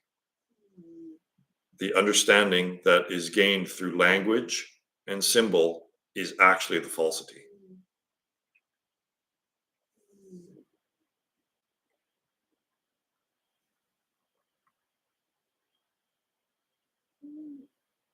Well, you did eat the fruit because you're here, right? You ate the fruit. You've been kicked out of Eden.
My cat snores.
I do this every Sunday. Thanks for popping in.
Natural growth is slow, but it develops good roots, which is the most important thing. Deep roots is the most important thing. If there's even just one plant that's deeply rooted, it'll produce seeds, right? And then if there's 2 plants, and then there's 3 plants, it'll reach a threshold.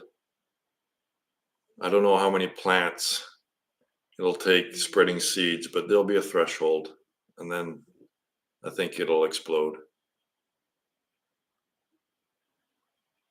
Truth like this can't be held underwater that long, like a beach ball.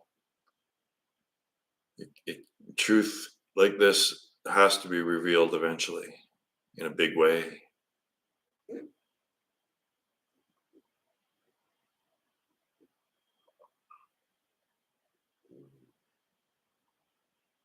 If I get the hell out of the way, right, Paige?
Say hi.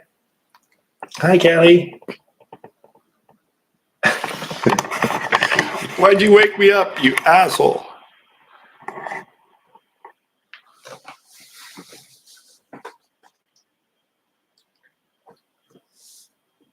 Well, no one can see that thing anyway, so I'll just get rid of it.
Oh.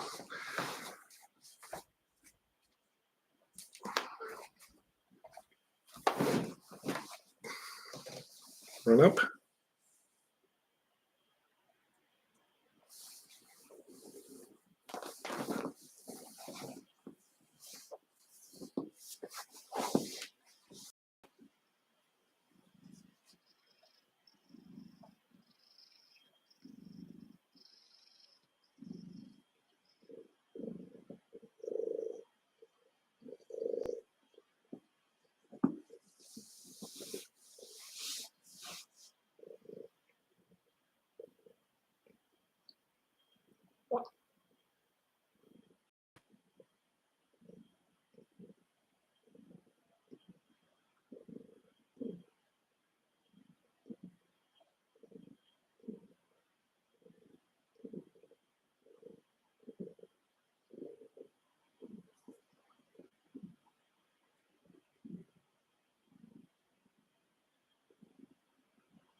What's going on there? A party going on in the bottom right-hand corner.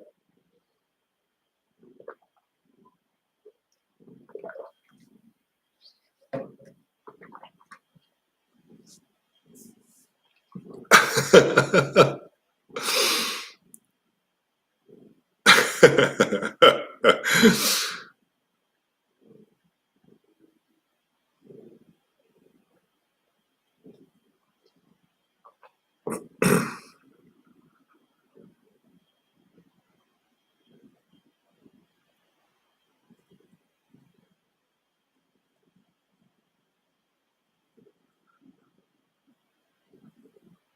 what are you confused about?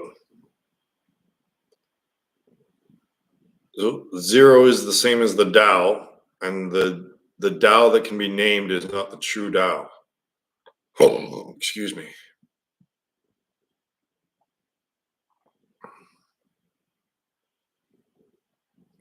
It's this is the whole crux of the matter, is that our belief that there is non-existence is the problem. Like the word nothing, just this one word nothing. I keep using this. So the Kobayashi Maru is a Star Trek thing where it's a training mission, training simulation where it's no win. Like it's programmed, the program is set up to teach the captains, the future captains of the starships, to deal with death, right? There's no way to win this Kobayashi Maru simulation. And that's why every single person that took it failed it. So Kirk went in and he reprogrammed the simulation so that it could be solved, right? So there could be a winning situation. So that's the situation with the word nothing, one word nothing, right? And that's, people don't understand how powerful words are and how deeply, how the things that really motivate us to do the things that we do are deeply, deeply rooted in our psyche, right? It's subconscious. So this idea that there could be non-existence is basically the falsity, right? We cannot not exist. So this is why I keep trying to have the language. Zero is source. So we've just got it all. It's so deeply ingrained in our consciousness, in our psyche, that zero represents nothing, and that there is a state of non-existence, and that is the lack of physical things, right? Nothing is the lack of physical things. So physicality is the frame of reference upon which all of physics is based, right?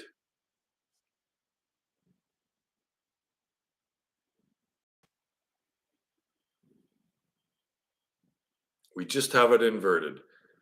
Dreamless sleep, the nothing, that which we say is nothing, is the reality. It's just inverted.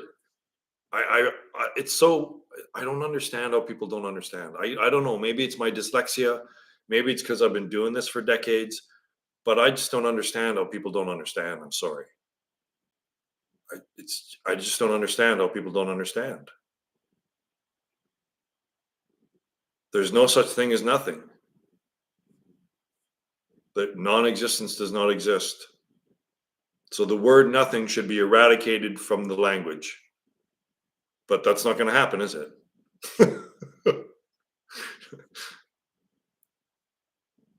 Zero means potential. Zero is source. Zero is not nothing. Nothing is not the lack of things. Things are not fundamental reality, and we compare everything to things.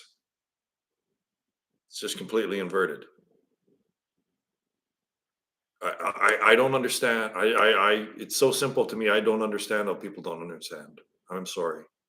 You just don't get it.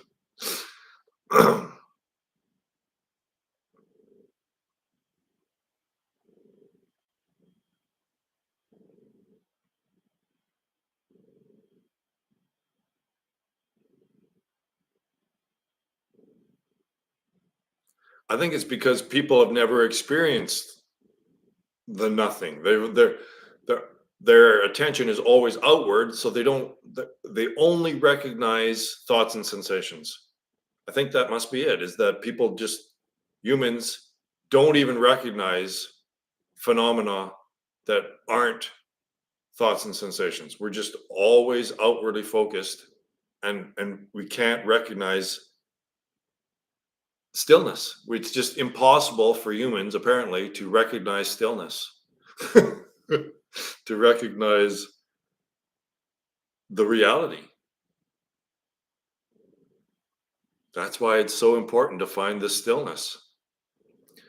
You have to find the reality upon which everything arises and passes. And if you don't, then you're just lost in Maya.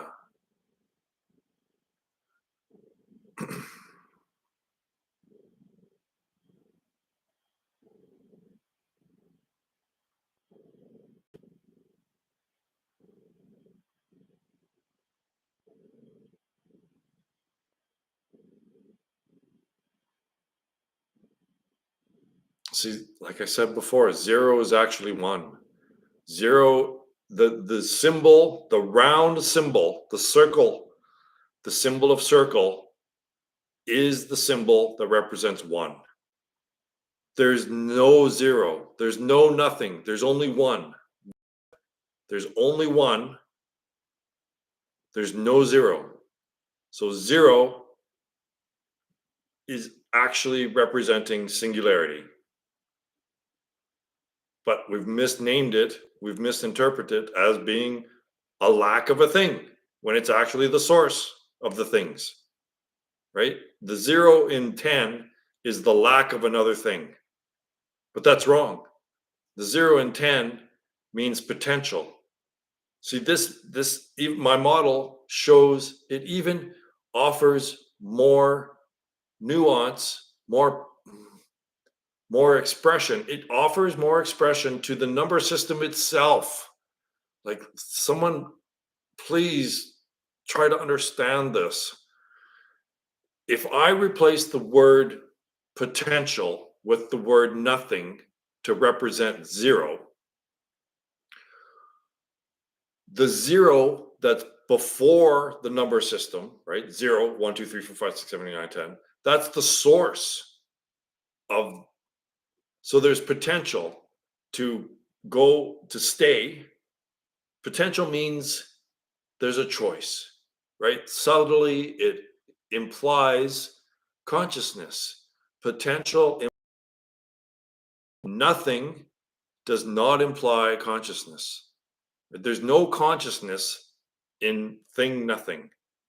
But if nothing has changed to potential, then that infers consciousness. It infers there's the most subtle choice possible in potential. There's the potential to do something or not do something, right? There's potential, there's a choice there.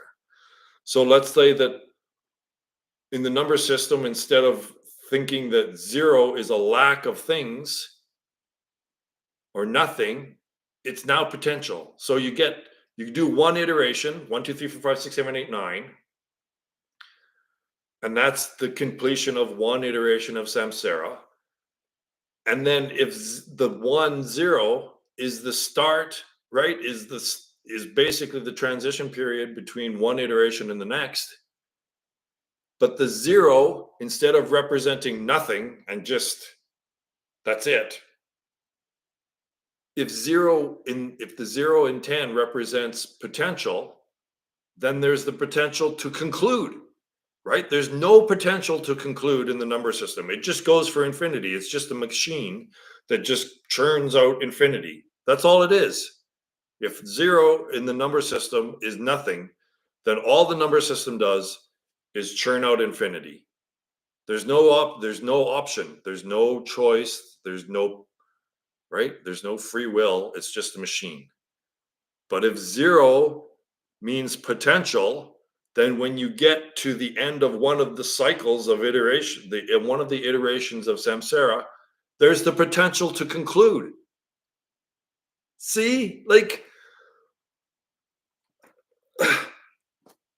the zero, if the zero represents potential, that offers more expression to the number system so that it could actually relate to human experience, right? It could actually be expressing awareness or consciousness or whatever, some sort of free will. But there's no free will in the number system, right? There's no consciousness, there's no free will. It's just an algorithm that just spits out infinity. But with my adaptation of zero meaning potential instead of nothing, it fixes everything. It includes consciousness. It's just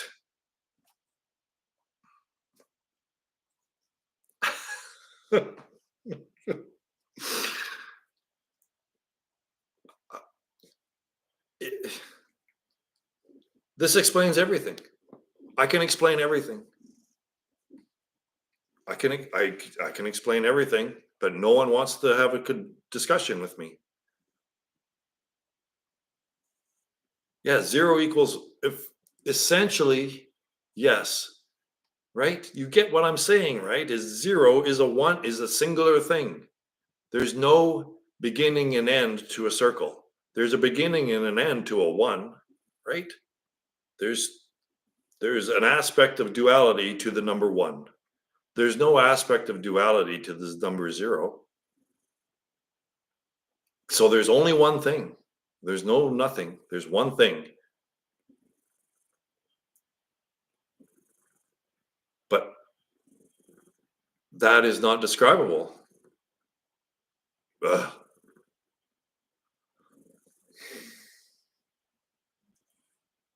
My model actually expresses human experience, and it shows how the number system itself is referring to human experience, whereas quantity doesn't really fit in with human experience. It's just something added on later. It's try to shoehorn it into our experience that quantity somehow is a natural part of our experience, but it isn't. Quantity is a unicorn. Quantity is just made up and then brainwashed through mathematics and school to try to convince us that quantity actually is something, that it actually means something.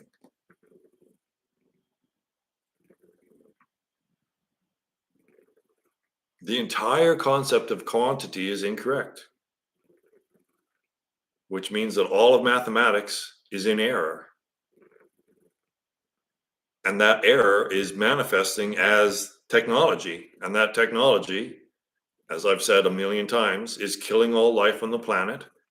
And that technology has humanity helplessly addicted to it and helplessly dependent upon it, while simultaneously killing all biological life on the planet.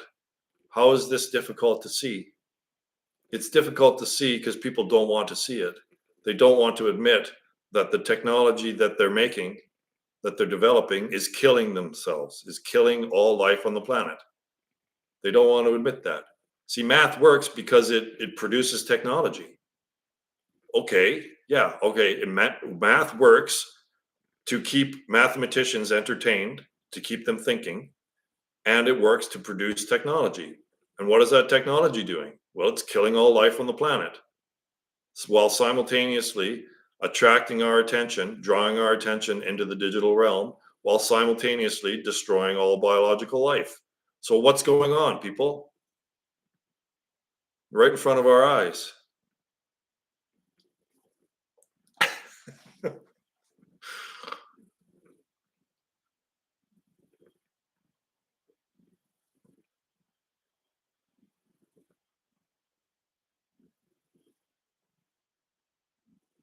You're starting to see how we've been deeply programmed by academia, right? Satan has us. Satan is like the worst visual image that you can have of what's going on. Like the right, like the the worst personification of what's going on, but it does, right? Maya has us. The Matrix has us 100% hook, line, and freaking sinker. And it's because of school. It's because of academia. The knowledge is incorrect. The knowledge is the falsity.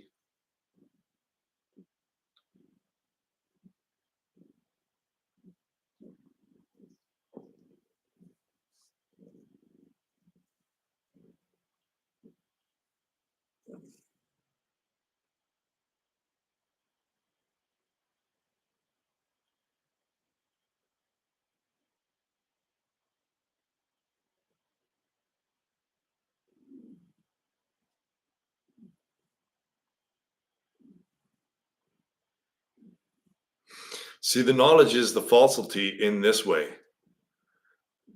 Everything is direct, right? So right now, like I said, there's the night sky is there, right? So immediately right now, your attention could be on self or it could be on thoughts and sensations. Those are the options. That's the choice. You can focus on thoughts and sensations or you can focus on the reality.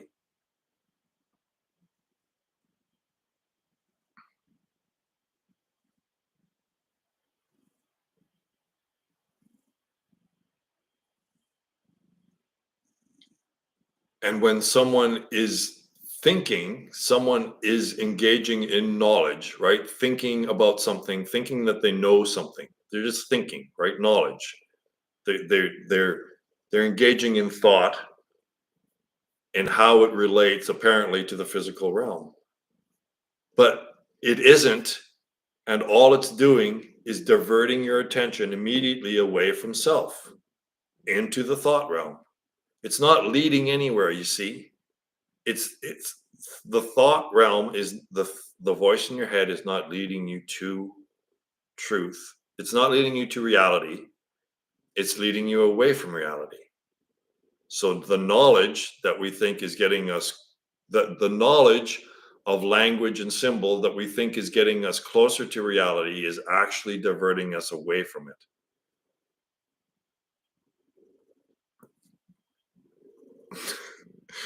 I know it really seems like language is relating truth about the physical, about the sensual realm, but it is not.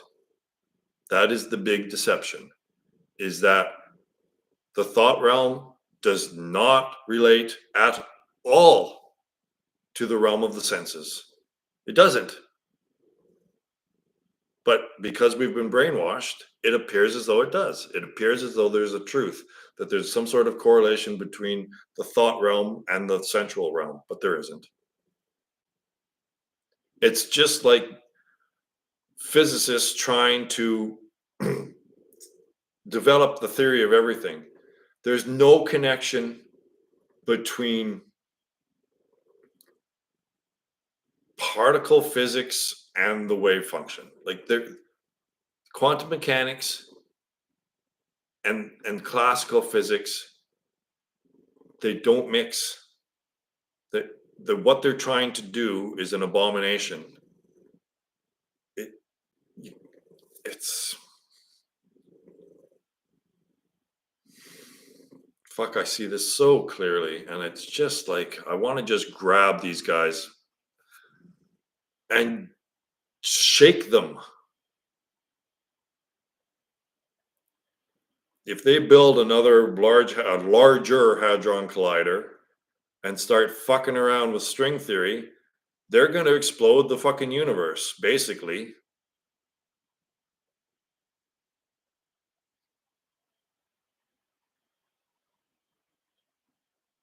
But there's no stopping them.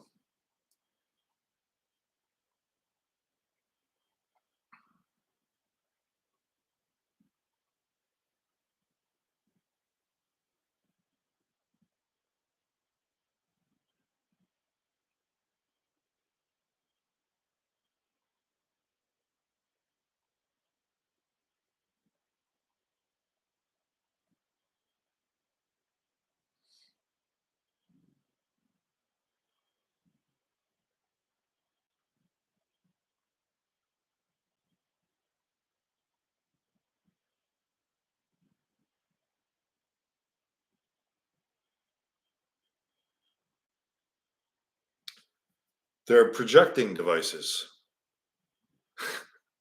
They're not detecting anything, they're projecting.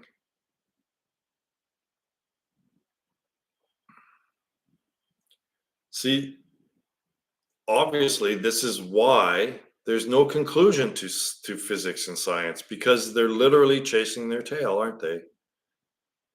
The voice in the head says, hey, I wonder if the physical realm is like this. But that thought itself is only to distract the physicist away from self immediately at that moment. So that thought itself brings attention away from the reality that is the self into the thought realm. All right. So that's Maya's job in this game, is to distract your attention. That's all. It just wants your attention. So that voice comes in, you pay attention, the physicist pays attention to that voice, which draws them out of the reality. And then that prediction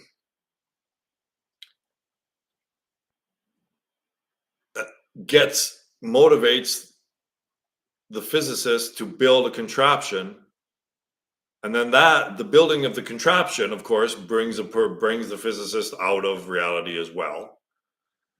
And then that contraption that the voice in the head specifically told the physicist how to build it to detect what it's predicting, it will be detected. And then that device detects what the voice in the head predicts that would device, because it told it how to build it. So there's a direct relationship between the consciousness of the physicist and the machine that it built. And the machine is just projecting what the physicist is expecting it to project. It's not detecting anything. There's nothing there. There's potential there. And the interaction between the machine and the consciousness of the observer, of the physicist, produces a readout on the screen of the fucking Large Hadron Collider, and then and then that fools him, right? That fools the physicist into going, voila, well, it's true. Look at it. Made this. The voice in my head predicted that this would be detected, and then we built this machine to specifically detect this thing, and then the machine detected this, and then they say that's reality, and that there couldn't possibly be anything outside of the potential of these measuring devices, outside the parameters of the measuring devices. There couldn't possibly be anything that lies outside that. What? Well, because there's nothing, right? Have you not read the memo? There's things, and then there's nothing. That's it. Those are the only options you get to choose from. So if we can't detect it as physicists in our machines, then it's nothing. It doesn't even exist. You don't even get the opportunity to talk about it, because it couldn't possibly exist. There's no file for that. There's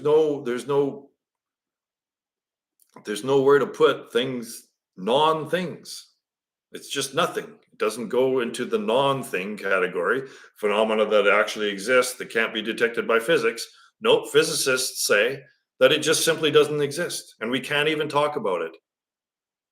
They lack the ability to talk about it because there's no file to put it under, right? There's no non-things. It just goes straight into the non-existence category, until my fundamental model of reality now includes a place for phenomena that physics can't detect. Imagine that. Phenomena that physics can't detect. What? Well, that's impossible, because it just goes into the nothing category. You see what I mean, right? You're seeing the Kobayashi Maru situation now, right? It's that the thing nothing model doesn't allow for phenomena that exist outside the measuring parameters of fucking technical physical devices.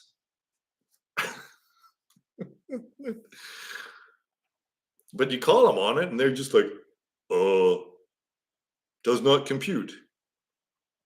Unless someone can tell me where I'm wrong, but to me, that's what they're saying. Is they're physicists and science is basically saying that there cannot possibly be any phenomena that lie outside the parameters of our measuring devices. And that's because of the nothing model that doesn't allow for phenomena that physics can't detect. That language doesn't allow for that to even exist.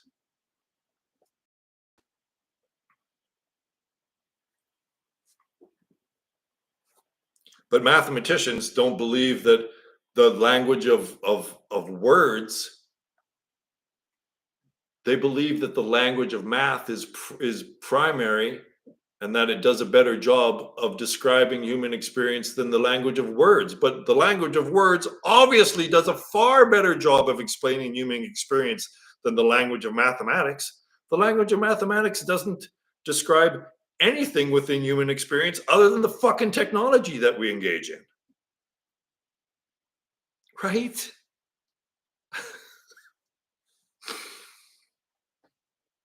Right, Callie? Callie agrees. See, she's purring now. Yeah.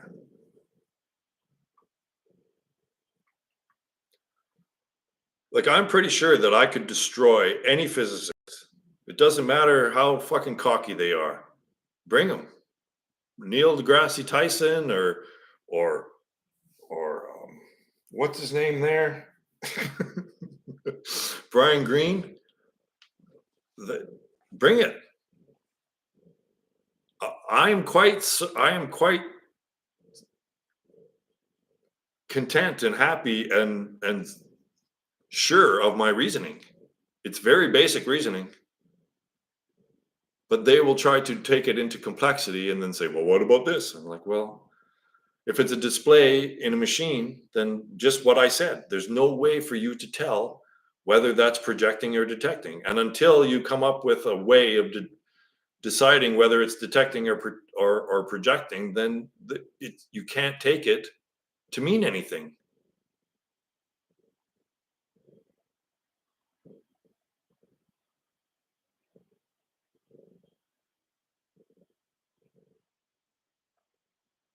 But it's funny because when mathematicians try to interpret the actual meaning and reason, like what the math means, what do they use? They use words.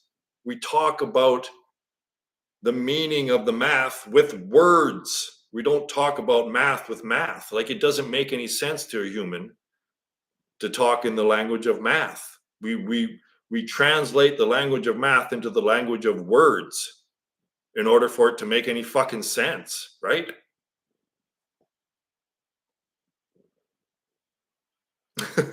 Yeah. They're in the paddling pool.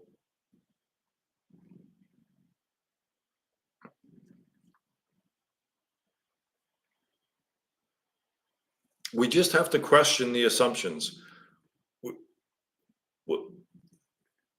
If there's over 200 theories that are all wrong, then we need to ask why all of the theories are wrong.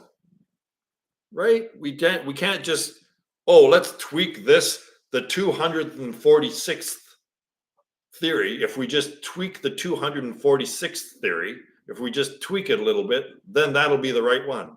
No, they're all wrong, and we need to trace it back to the source of their incorrectness. They're all wrong at the same point because of the same thing. There's one Kobayashi Maru situation that's causing them all to fail. And I just revealed that. Kirk has just reprogrammed it so that everyone can pass now. But they have to use my program. They can't use the old program because you'll just fail like everyone else. So now, if you plug in the variables that my theory provides, and voila, it's all solved now. Whereas it couldn't possibly have been solved before.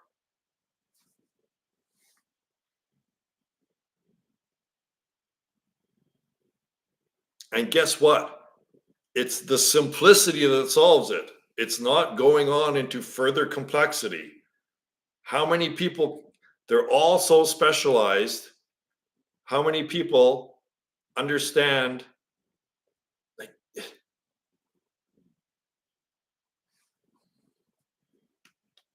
I've solved it.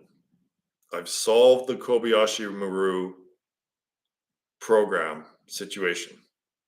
But you can't continue to use the old dualistic thing nothing model. You have to use my programming in order for your theory to make sense. You have to use my variables. The way that I've reprogrammed it allows for people to come to the final concluding theory, whereas before it was literally impossible because of the language.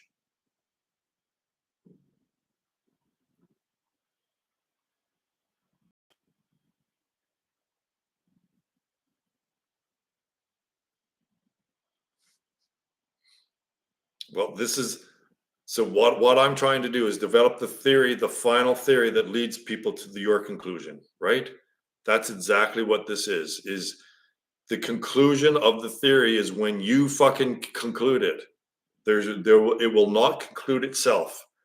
You have to come to the realization that all theories are bullshit, right? Language itself is distraction. So in order to come to the conclusion, the inquirer has to conclude it. You can't expect something to just a system of thought to come up with an answer within language that will convince you to stop or that will stop it. That process will never stop because of its incorrectness. You keep following the incorrectness, you'll just get more incorrect.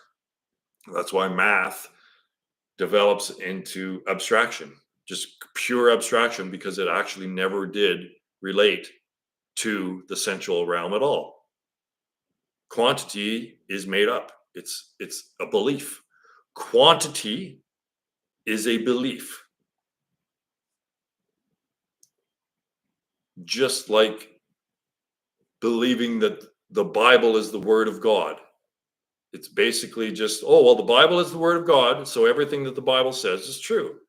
It's like, well, you're making the assumption that quantity means something, and then based on that belief, you just go on. But it's incorrect. It's just a belief. There's nothing fundamental or intrinsic about quantity. It's unicorns. Quantity is unicorns.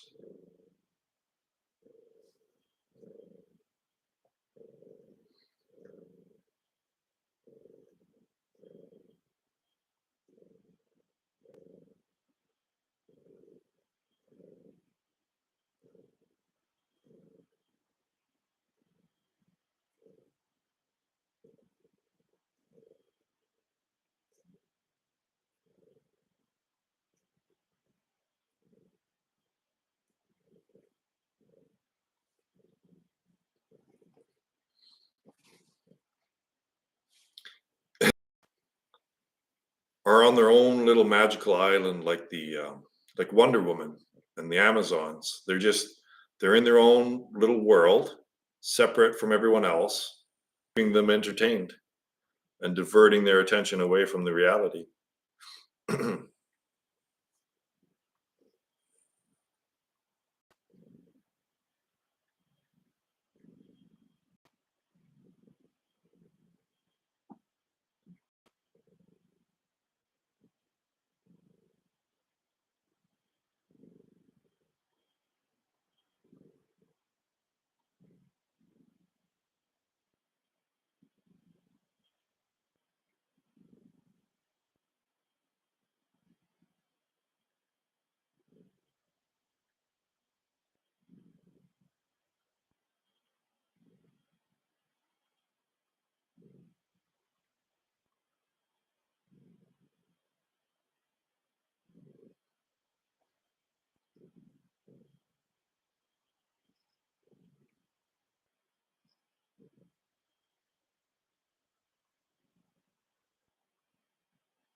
Yeah, but fundamentally, self is always the one that makes the choice. There isn't someone making a choice for you.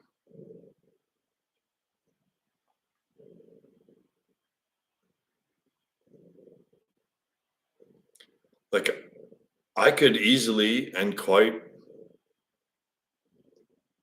justly, I think, say that Roy Dobson is a messenger of God because I've correctly interpreted messages from God. But there's no need to. Like, I don't need to call to describe that at all. I don't really think that I've been chosen by God. I think, I don't know, doesn't matter.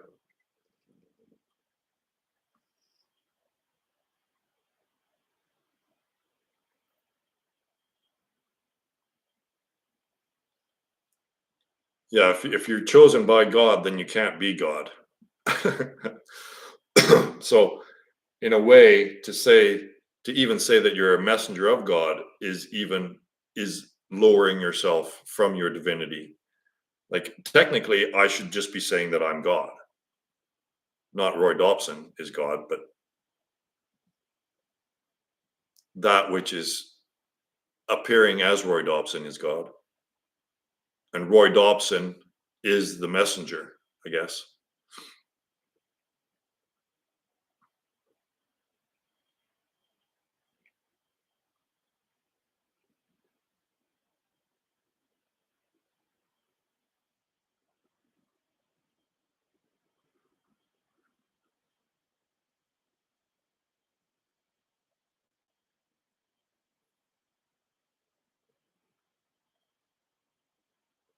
But it's not about me, it's about the message, right? So it's not about the messenger, it's about the message.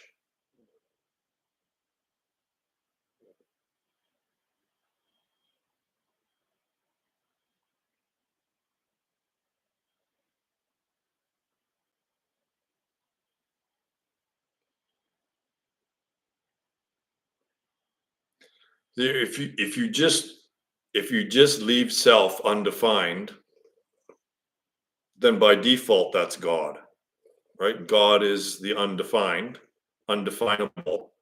So if you just don't put your name here, associate words your name here with self, then by default you're God.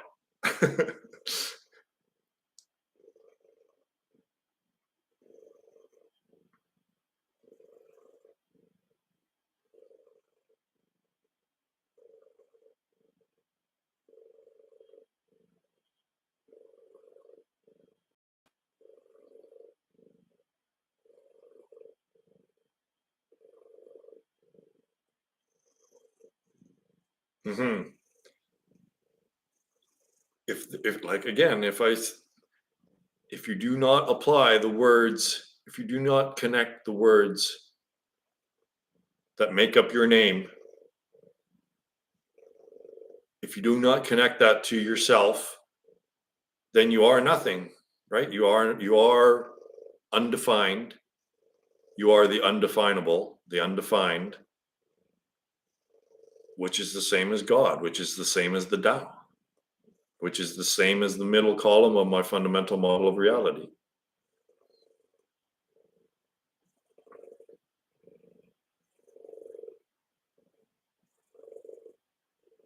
That's right. There's the the separation is the appearance. It appears separate and plural, when the reality is unity and singularity.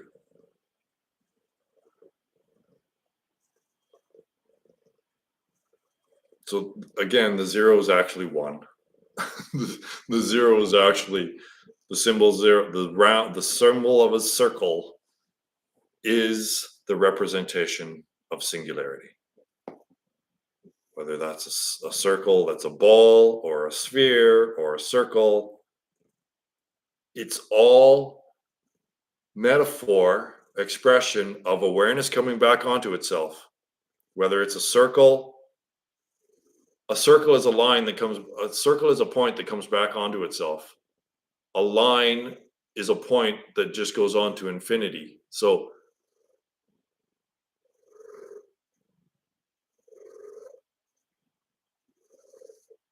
the fundamental process is awareness coming back onto itself, and everything that's a circle is that expression of awareness coming back onto itself, whether it's a circle or a sphere or a ball. See, a circle coming back onto it, a point coming back onto itself makes a circle.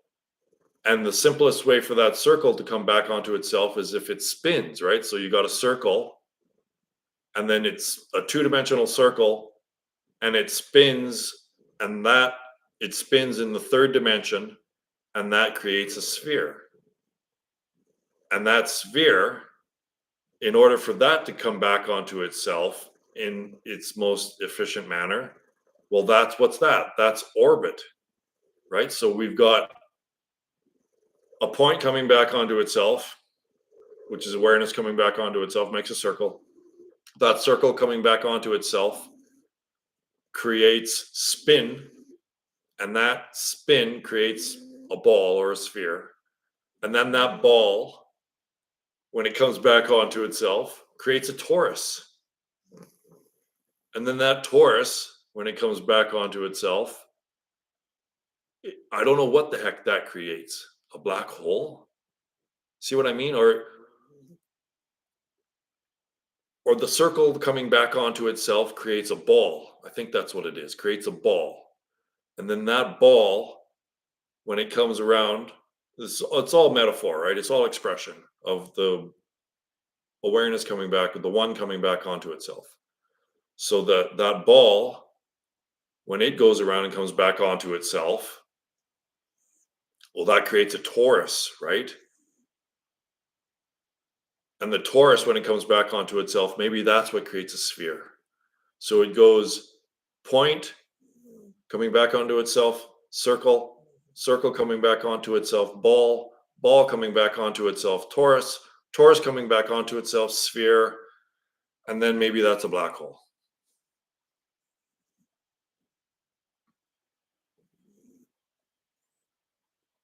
But you see what I mean? Like even the word spin is metaphor. Like everything's metaphor, right? There's nothing that's real in this.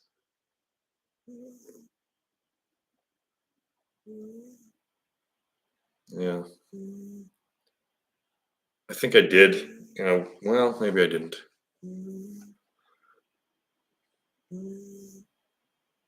But you see what I mean, right? It's like the word spin is metaphor of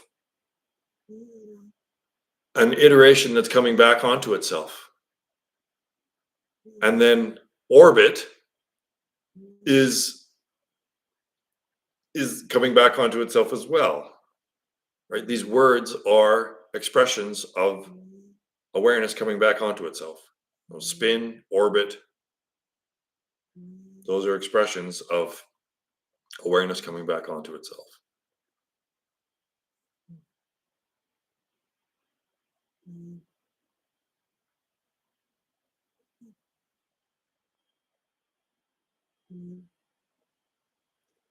See, when they say the spin of a subatomic particle, it's not really spinning like that, right? It's just metaphor. Again, spin, quote unquote, the word spin is metaphor of self, of awareness coming back onto itself. And that's one of the aspects of anything that can be described is it has a spin, right? The earth is spinning. But the earth spinning is metaphor of a circle coming back onto itself. Yeah, and the Ouroboros, right? It's all symbol. The Ouroboros and Wheeler's participatory universe, it's symbol for the same thing.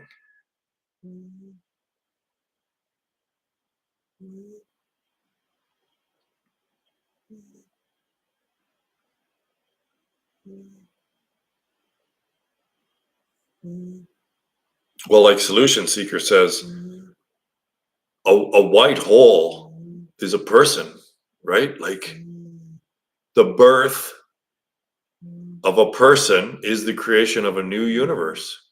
Like, right?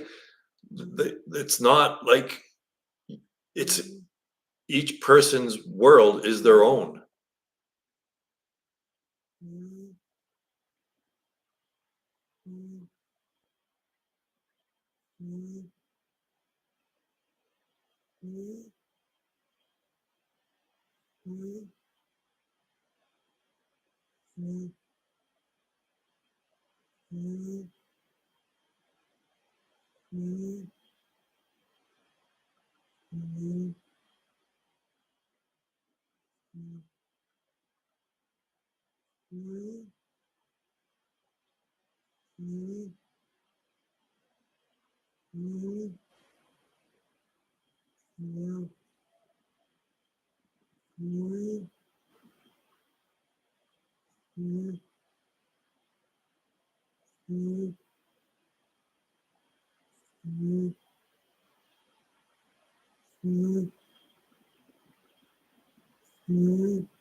You see what I'm saying, right? Is that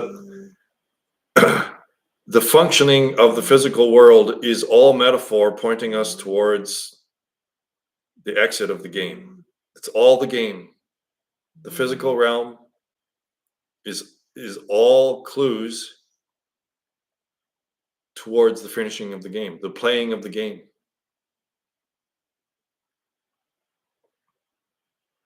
Everything basically is an expression of awareness just coming back onto itself.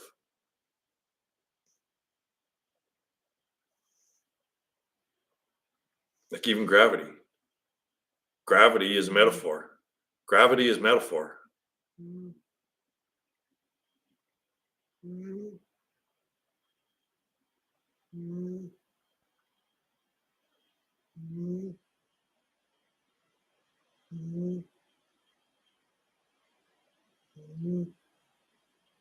Yeah. It's all expressions of the fundamental process of awareness coming back onto itself.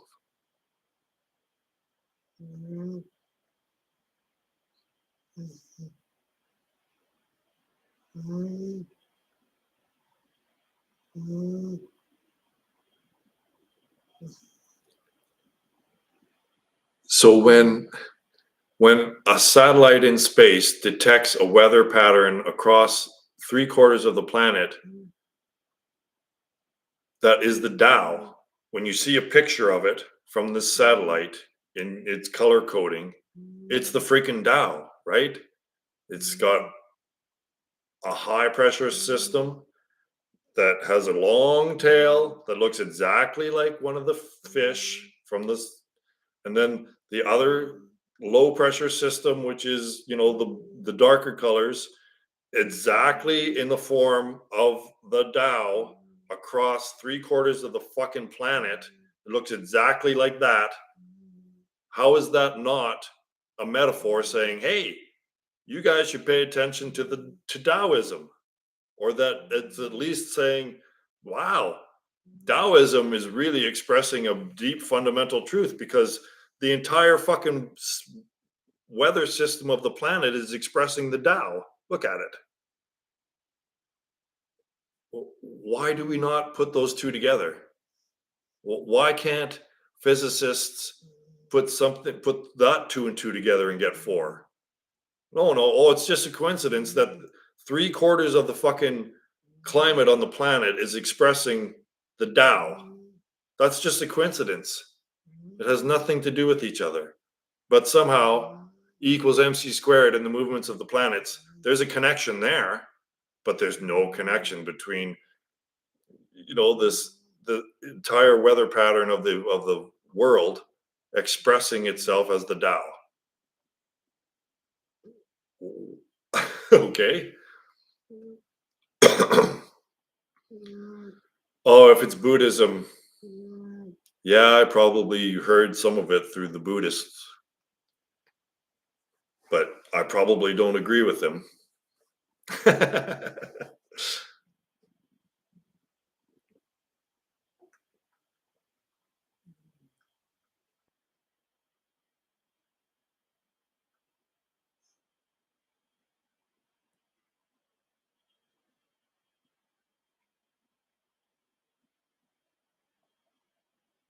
I thought he was Buddhist.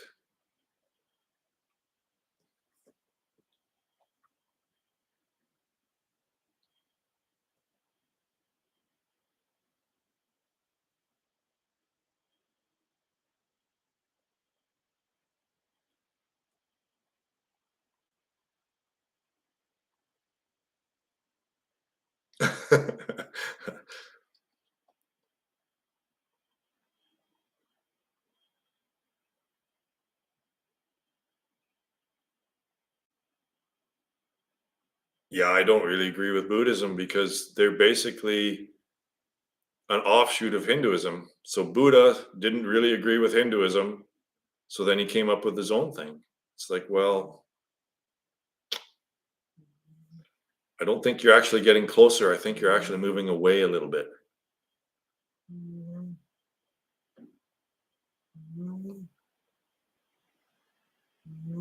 Oh yeah, I remember that. The whole thing was manufactured. Yeah.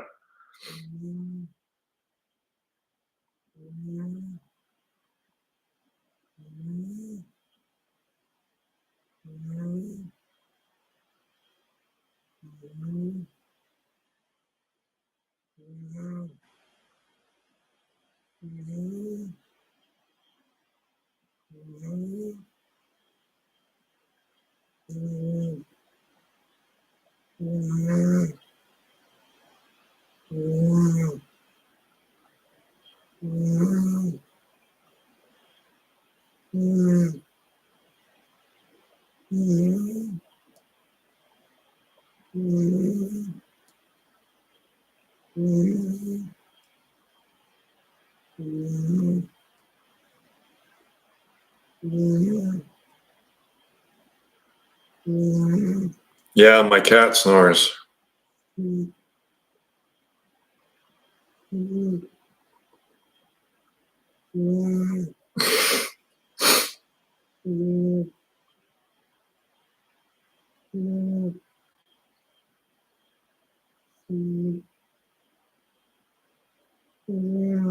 don't freaking know.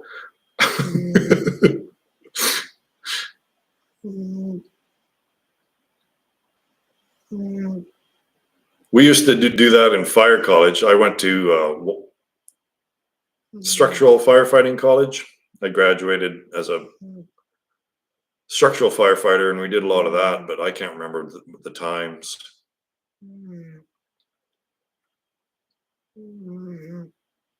I can do 40 push-ups in a row.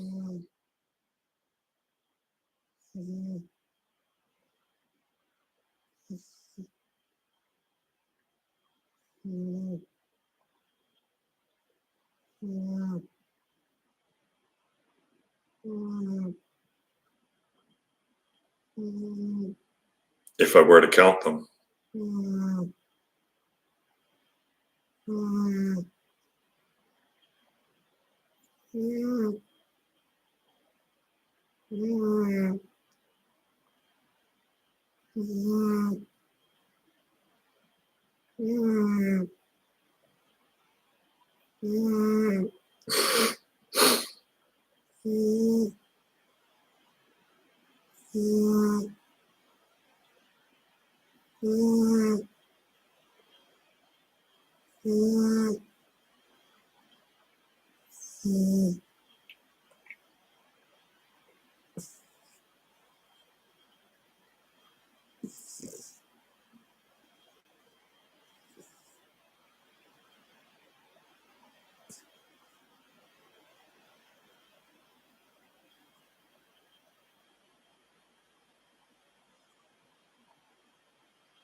Callie,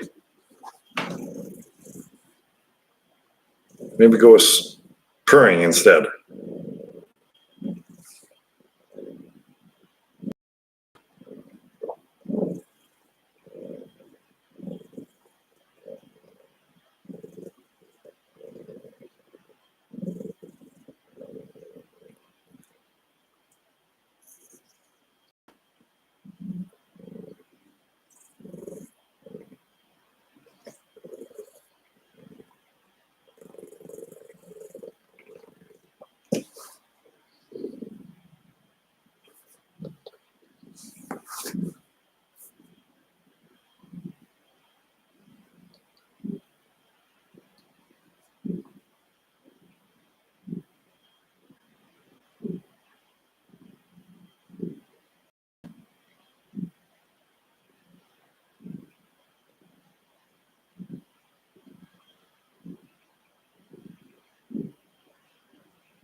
Okay, gang, that's I blew away the record. Almost doubled it. Been on for 5 hours and 44 minutes. So I think maybe that's good enough.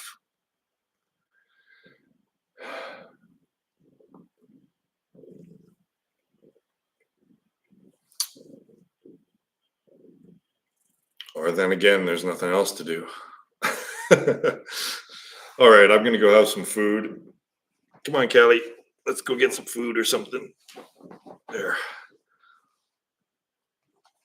Yeah, again, I'm so glad that we get some newbies in here. Again, deep roots, right? We're getting deep roots here, and that's what matters. And that it's affecting your guys' lives in a very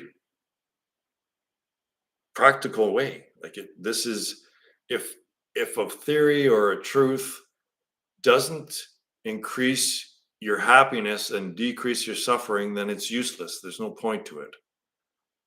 So if you keep holding on to this and you keep reassessing, hey man, like it might be very slow and might be hard to measure, but if you hold on to this practice, I guarantee you that your suffering will decrease and your happiness will increase, and things will become easier, but it might be a really rough go and it might take a long time. So I've been at this for literally a couple decades now, right? So, but it's worth it. See you next weekend.